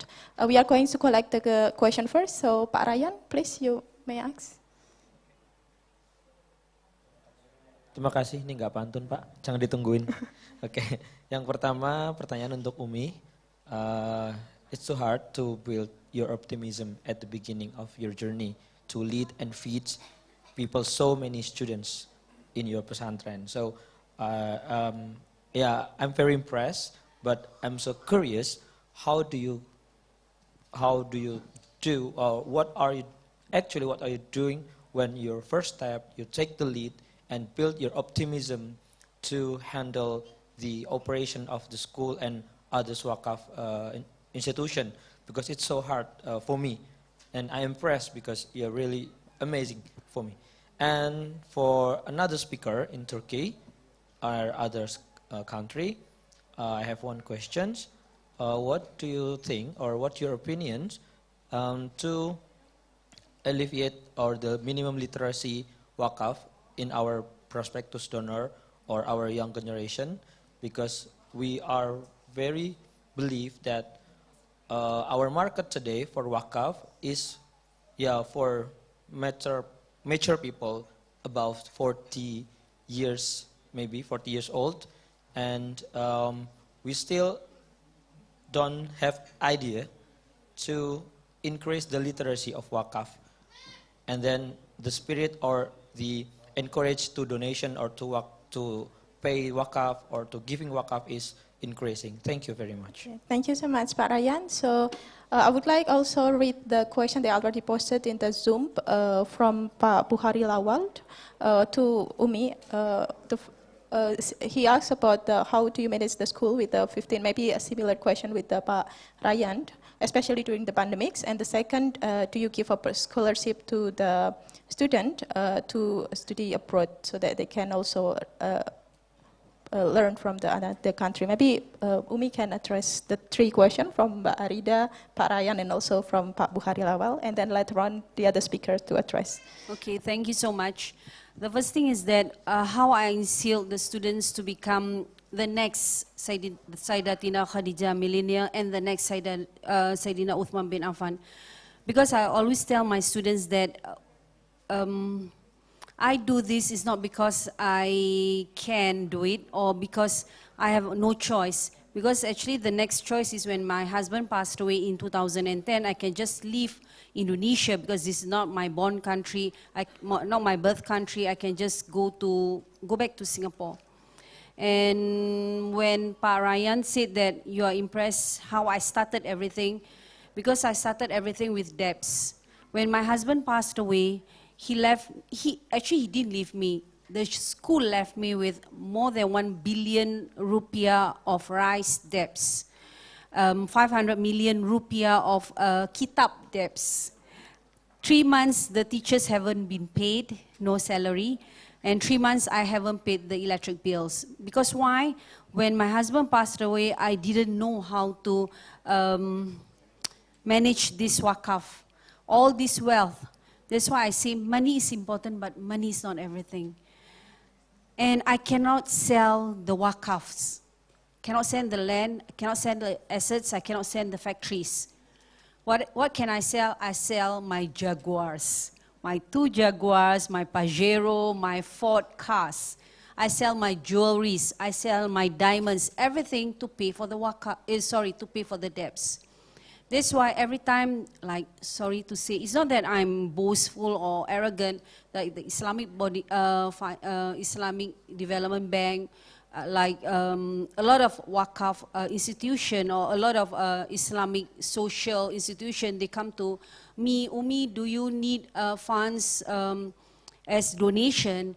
I always tell them, Alhamdulillah, so far I always do the donating. I help I help other masjid in Vietnam, in other countries to build masjid. Like just like this question, do I give a scholarship to students from abroad? Actually, like what Professor Dr. Zainul say, the Waqf is for the people of that country.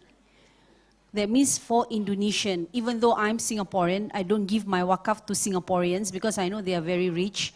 Might as well I give to Indonesian because Indonesian are the biggest Muslim population in the world. Once the Muslim population in Indonesia is not taken care of, there is disaster for the Muslim world because we are the biggest, the majority. That's why I want my system of how Waqf production, how productive Waqf can make it independent and sustainable. Once you always receive and receive donation, philanthropy, zakat, infaq, sadaqah, we are so used to that and we become lazy. But when we work the Waqf, like my students, they work the field, they work the fisheries, we produces 11,000 those fish, aquarium fishes, we sell every week 11,000. That's how we get from the Waqf productive. So we just work. And Alhamdulillah, with my Japanese partner, they know that they are philanthropy, but they don't want us to be lazy and just be in the comfort zone.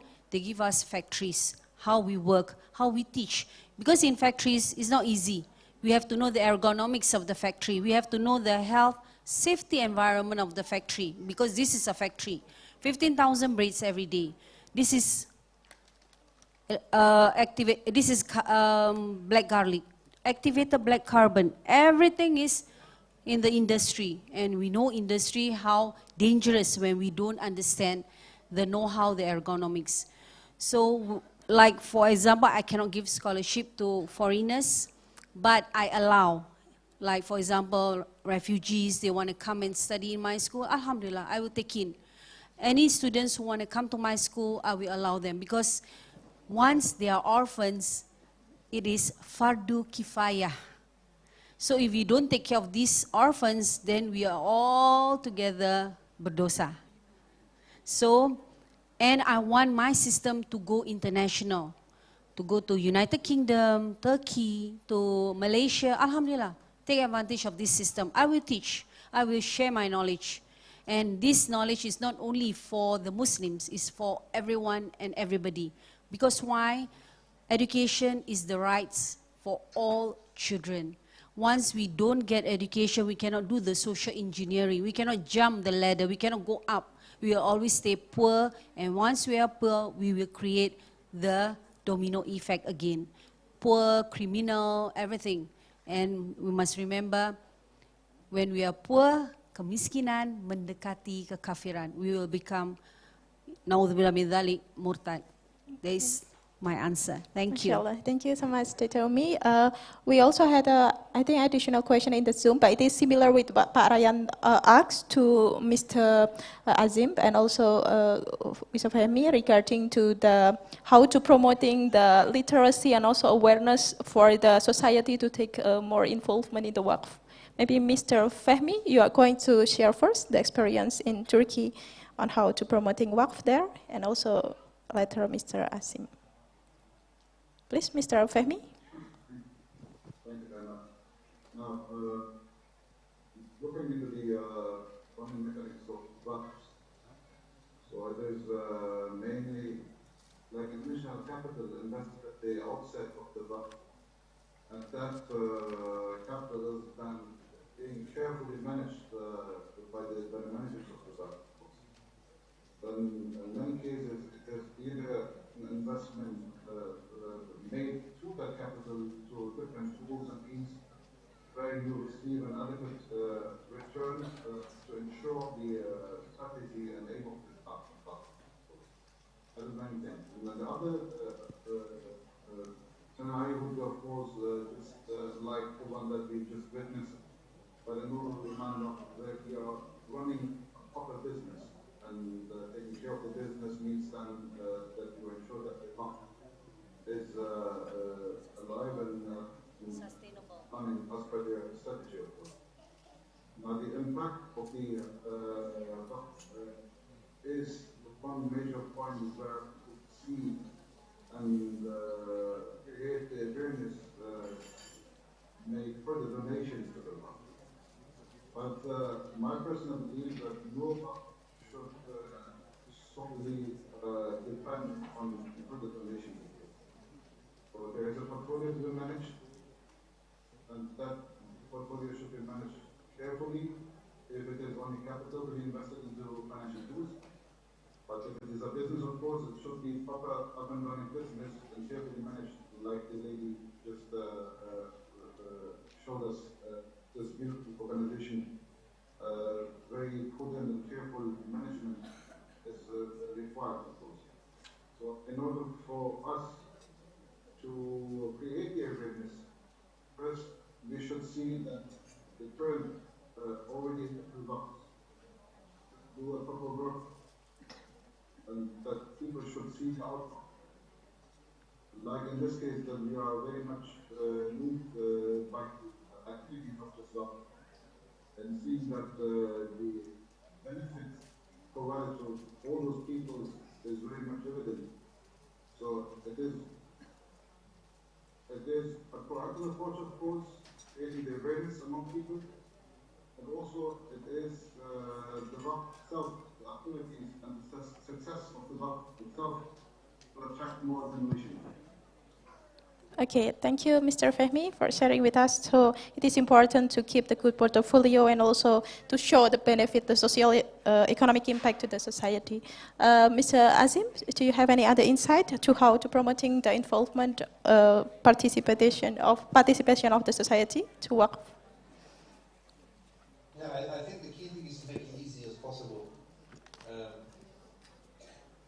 Muslims generally have an interest in the hereafter, and they just have many problems in, like the average Indonesian person, they will have challenges on utilities, rent, just life.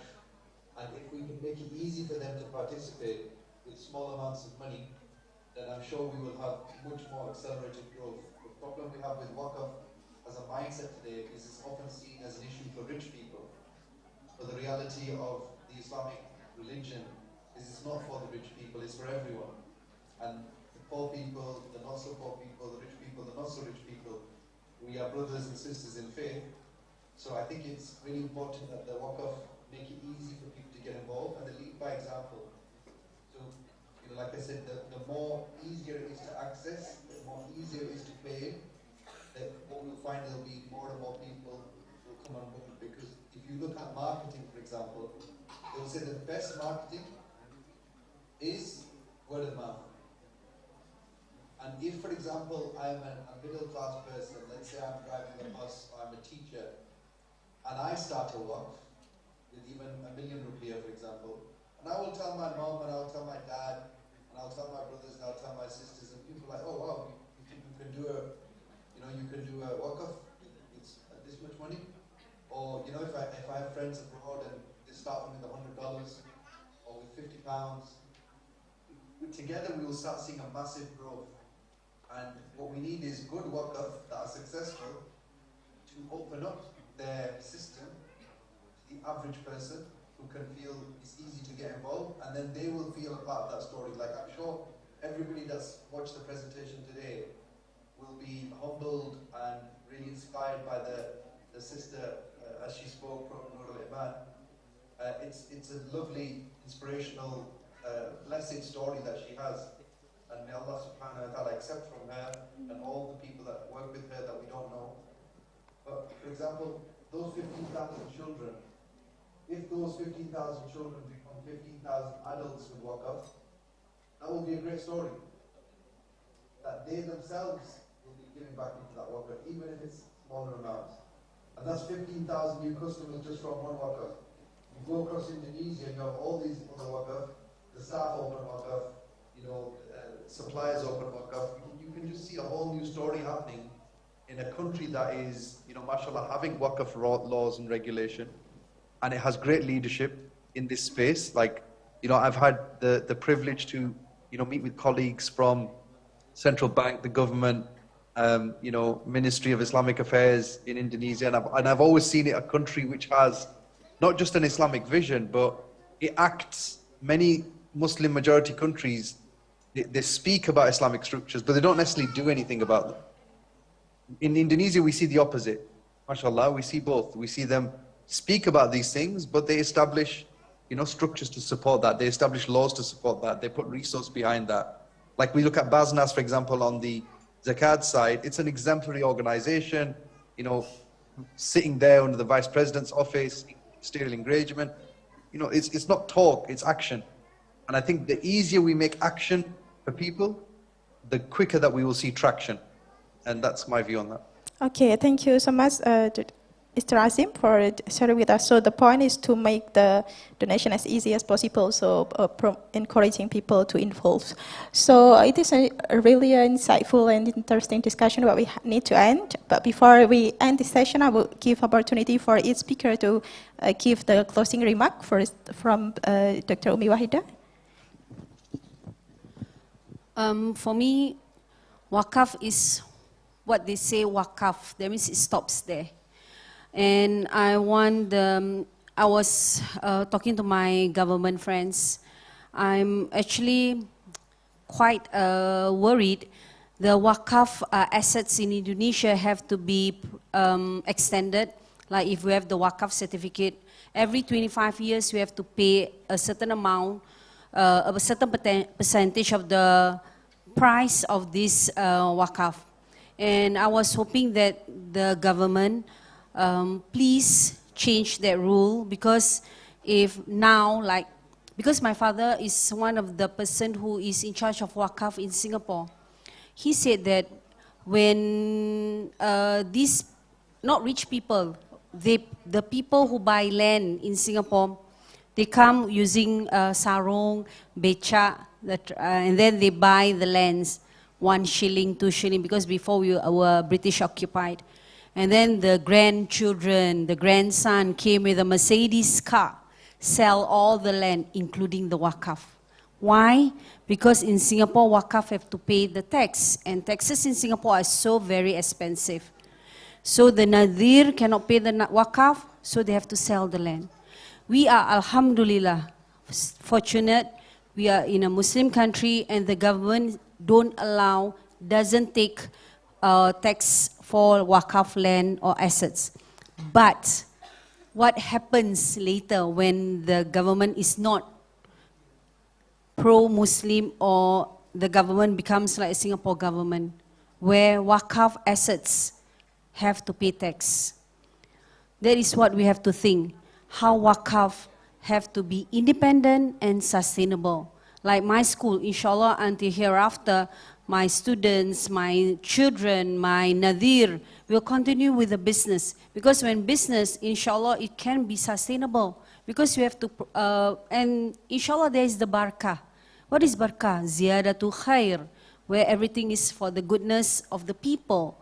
And I want everyone to know here, especially from the government, please help to change the Waqf rule, so that my Nadir don't have to pay every 25 years a certain amount of the NGO pay of our Waqf land. Because can you imagine, I have 200 hectares of rice fields, and then my 13 hectares of coffee farm. What about other institutions that have other Waqf lands that are so huge? Please don't let us pay every 25 years, because we bought it and it's our own, under our own name, and then we give that assets to the Waqf Foundation for, like myself, Nurul Iman Waqf Foundation. That is my last words, and please pay attention to that, because I don't want to be another Singapore where the Waqf are gone, because we cannot afford to pay the taxes. So we have to make all our Waqf independent and sustainable.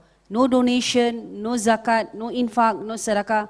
So what gitu loh? We have the businesses. So businesses must be accountable, transparent, and professional. Thank you so much. Thank you so much, Dr. Umi Wahida, for the insightful closing remarks. So, Mr. Fahmi, you may share your closing remarks in this session. Yes, thank you very much. I had the privilege to take part in this event, and despite the fact that I am not directly coming from the Waqf foundation industry, being a member of the rather Islamic industry, was more on the informative side and beneficial side to me, of course. So that is why. Thank you very much. I have no further remarks on this. Thank you, Mr. Fehmi, and also Mr. Azim. Do you have any closing remark? I would like to thank the organizers. I think they've done a great job in bringing diverse people here. I think Mr. Fehmi's Islamic finance wider context was really useful. I also think that our sister, Dr. Ummi's presentation was just wonderfully inspiring and gives us confidence why, as Muslims, we really need to be focused on Waqf. And I would just say for everyone that has participated and is watching, we should take an active effort to really follow up on any opportunities that we see. And like I said, just my gratitude to the organizers at Bank Indonesia, World Zakat Waqf Forum, BASNAS, etc., all the partners that have participated, because it's more important that we have these kind of conversations, global participation, global relationships, and we take advantage of each other's networks and abilities.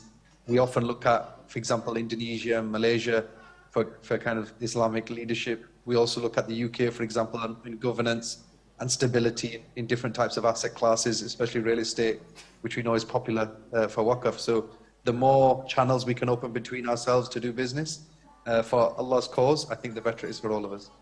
Okay, thank you so much, Mr. Azim. So now we are going to end this session. I would like to say thank you for all the distinguished speakers, Dr. Ummi Wahida, Mr. Fehmi, and also Mr. Azim for sharing the very insightful presentation and also feedback.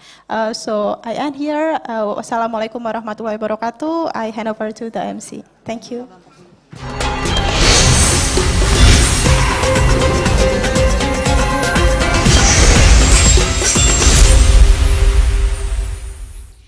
Thank you our panelists, Mr. Fehmi Tutulmas, Mr. Azim Kidwai, and Dr. Ummi Wahida. And thank you for our moderator, Dr. Lisa Listiana. You may return to your seat. Okay, give them applause.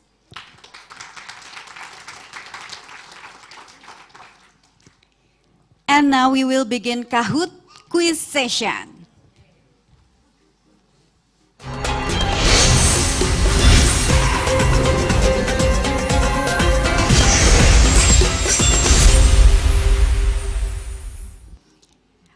Oke, Bapak Ibu dapat mengikuti kuis Kahoot ini, baik yang online maupun offline. Bagaimana caranya? Caranya Bapak Ibu dapat ke www.kahoot.it, silahkan, atau ke Kahoot Apps. Lalu masukkan kodenya, game-pinnya 3050203. Jadi yang online maupun offline silahkan. Lalu masukkan nama dan institusi untuk klaim hadiah. Jadi bisa scan QR code pada layar ini juga bisa. Oke, sudah ada yang bergabung, cukup banyak nih partisipan yang bergabung. Ada Herwindo, Fahrizal, Unar, Nia 19. Baik, kami tunggu. Bapak Ibu, baik yang online maupun yang offline silahkan, karena ini hadiahnya menarik bagi pemenangnya ya. Jadi Bapak Ibu silahkan ke websitenya di www.kahoot.it atau ke apps-nya kalau sudah download aplikasinya, ke Kahoot Apps, game pin-nya nanti masukkan 3050203. Masukkan nama dan institusi untuk klaim hadiah. Atau bisa scan QR code-nya. Wah, sudah cukup banyak ya. Ini nama-nama peserta kita. Oke, ayo Bapak Ibu yang online maupun yang offline ikutan. Ini menarik sekali hadiahnya, jadi nanti pulang dari sini membawa hadiah dari kuis Kahoot, insya Allah. Amin. Ibu-ibu di sana kayaknya semangat banget ya. Sudah pada join? Sudah pada gabung? Bapak-bapak sebelah sini sudah join? Oke, sudah. Oke, yang belum join silahkan ke websitenya www.kahoot.it atau ke apps-nya di Kahoot Apps. Silahkan masukkan game PIN. Oke, 3050203 atau di scan barcode-nya. Saya hitung, countdown. Hitung 10 ya. 10, 9, 8, 7, 6, 5, 4, 3, 2, 1 kami tutup. Oke. Kuis Kahoot dimulai. International Conference on Zakat and Waqf. 3, 2, 1. ISEF ke-9 tahun 2022 diselenggarakan pada tanggal. Silahkan pilih. Ayo. Ayo, siapa cepat, siapa benar. Poinnya langsung dapat. ISEF ke-9 tahun 2022 diselenggarakan pada tanggal. Pasti tahu banget ini. Jawabannya ada di 5 sampai 9 Oktober. Oke, poin tertinggi 46. Luar biasa. 46 orang. Oke, ada 46 orang. Oh, Mbak Sari, ada di sini atau online? Offline di sini? Online berarti. Oke. Ada Mas Rido Fikri. Oke, lanjut kuis. Kedua, di bawah ini merupakan 3 topik utama pelaksanaan ISEF 2022 kecuali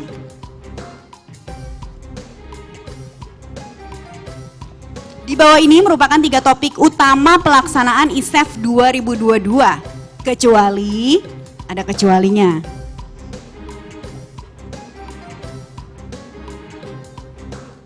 Oke, ada 35 orang yang benar, alhamdulillah. Yang benar ada recover together, recover stronger. Oke, kita lihat scoreboard untuk sementara ITS BWI paling unggul. Poinnya 1817 disusul oleh Selano Ryan Sari Bahri. Pak Ryan kayaknya senyum-senyum aja nih. Oke. Sip, selanjutnya Recover Together, Recover Stronger, Optimizing Syariah Economy and Finance for Inclusive Recovery adalah tema ISEF pada tahun. Wah, ini kayaknya mudah sekali nih. Siapa yang paling cepat dan benar, poinnya tinggi nih. Recover Together, Recover Stronger, Optimizing Syariah Economy and Finance for Inclusive Recovery adalah tema ISEF tahun 2022. Wow, 41 orang yang benar dan cepat ya. Luar biasa sekali, kita akan lihat scoreboard sementara. Masih ITS_BWI masih mengungguli scoreboard kali ini. Oke, selanjutnya. Oke, siap-siap. Opening ceremony ISEF ke-9 tahun 2022 diresmikan oleh siapa ya? Apakah Gubernur Bank Indonesia, Wakil Presiden Republik Indonesia, Presiden Republik Indonesia, atau anggota Dewan Gubernur Bank Indonesia? Ya, ada 41 orang yang menjawab dengan benar dan cepat. Wakil Presiden Republik Indonesia. Oke, kita lihat. Iya, Mbak Sari mengungguli. Oke. Poinnya 3698. Selamat buat Mbak Sari, tapi belum ya. Oke, kita ke pertanyaan selanjutnya. Singkatan dari Indonesia International Modest Fashion Festival adalah silahkan. Singkatan dari Indonesia International Modest Fashion Festival adalah oke, ada yang bilang, oh salah nih, aduh. Siapa tahu benar, Pak? Oke, Into Motion Fest. Ada 30 orang yang menjawab benar dan cepat. Oke. Untuk sementara ini siapa yang mengungguli masih Mbak Sari mungkin yang ada di rumah sana. Oke, selanjutnya kita ke pertanyaan selanjutnya. Closing ceremony ISEF ke-9 tahun 2022 akan dilaksanakan pada tanggal, ayo yang sudah pesan tiket.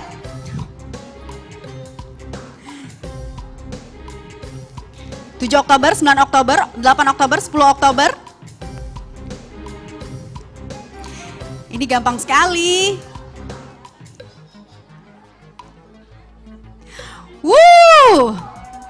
Pantas ya, yang menjawab benar dan tepat ada 57 orang. 9 Oktober. Oke, masih Mbak Sari mengungguli, luar biasa sekali. Tolong ITS _ BWI ya. Tadinya yang pertama, sekarang tuh 2, 3, 4, 5. Oke, selanjutnya last question. Di bawah ini merupakan technical notes yang telah diresmikan pada hari ini, kecuali. Di bawah ini merupakan technical notes yang telah diresmikan pada hari ini ya, kecuali. Oke, jawabannya ada pada hari ini semua ya. Deng, deng, deng, deng, deng.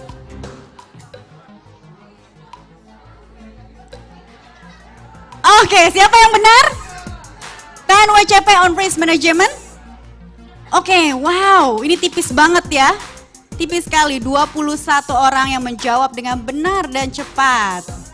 Oh, 21 orang? Oh, 16 orang. Oke, sorry, 16 orang. Terima kasih loh masih memperhatikan ya. Oke, baik, kita lihat final resultnya. Siapakah pemenangnya? 3 pemenangnya ya. Tia, kita beri tepuk tangan. Kedua Sari, ketiga siapa? Azisha. Kak, selamat untuk para pemenang luar biasa.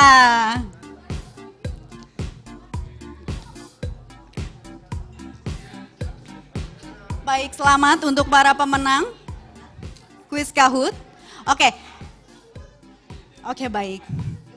Excellencies, ladies and gentlemen. We are about to announce 3 best participants winner and top 3 question. And best participant winner are, jeng jeng jeng, apakah nanti maju ke depan atau nanti? Oke, baik, nanti akan bagi pemenangnya dapat menghubungi M. Akbar Rafdison 082125772272 ya, siap-siap deg-degan nih. Best participant winner are Mr. Ryan dari Waqf Al-Azhar. Selamat untuk Mr. Ryan. Dengan pantunnya. Boleh ulang lagi, Pak? Oh, nggak usah, ya udah. Oke. Selanjutnya Mr. Fahrizal dari Lok Sumawe. Wow, tepuk tangan, jauh banget.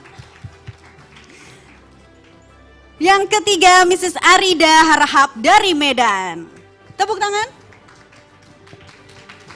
Oke, Bapak Ibu dapat menghubungi M. Akbar Rafdison di 082125772272. Sekali lagi selamat untuk para pemenang.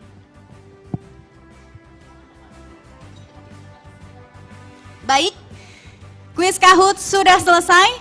Terima kasih untuk partisipasinya.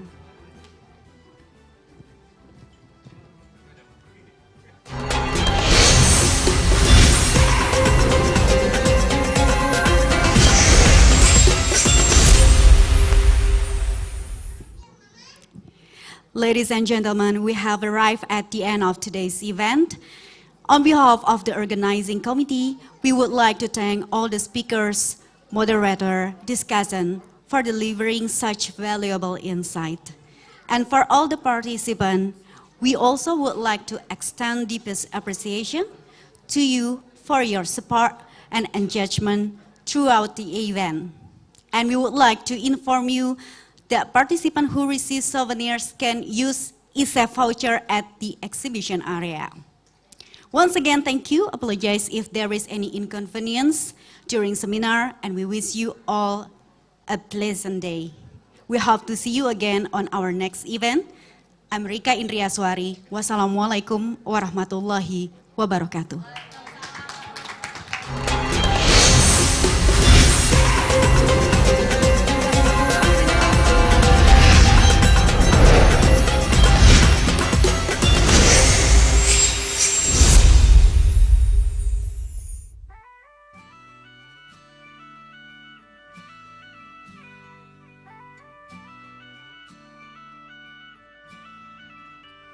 You could try to turn off the sun, I'm still gonna shine away, yeah, and tell everyone we're having some fun today. We can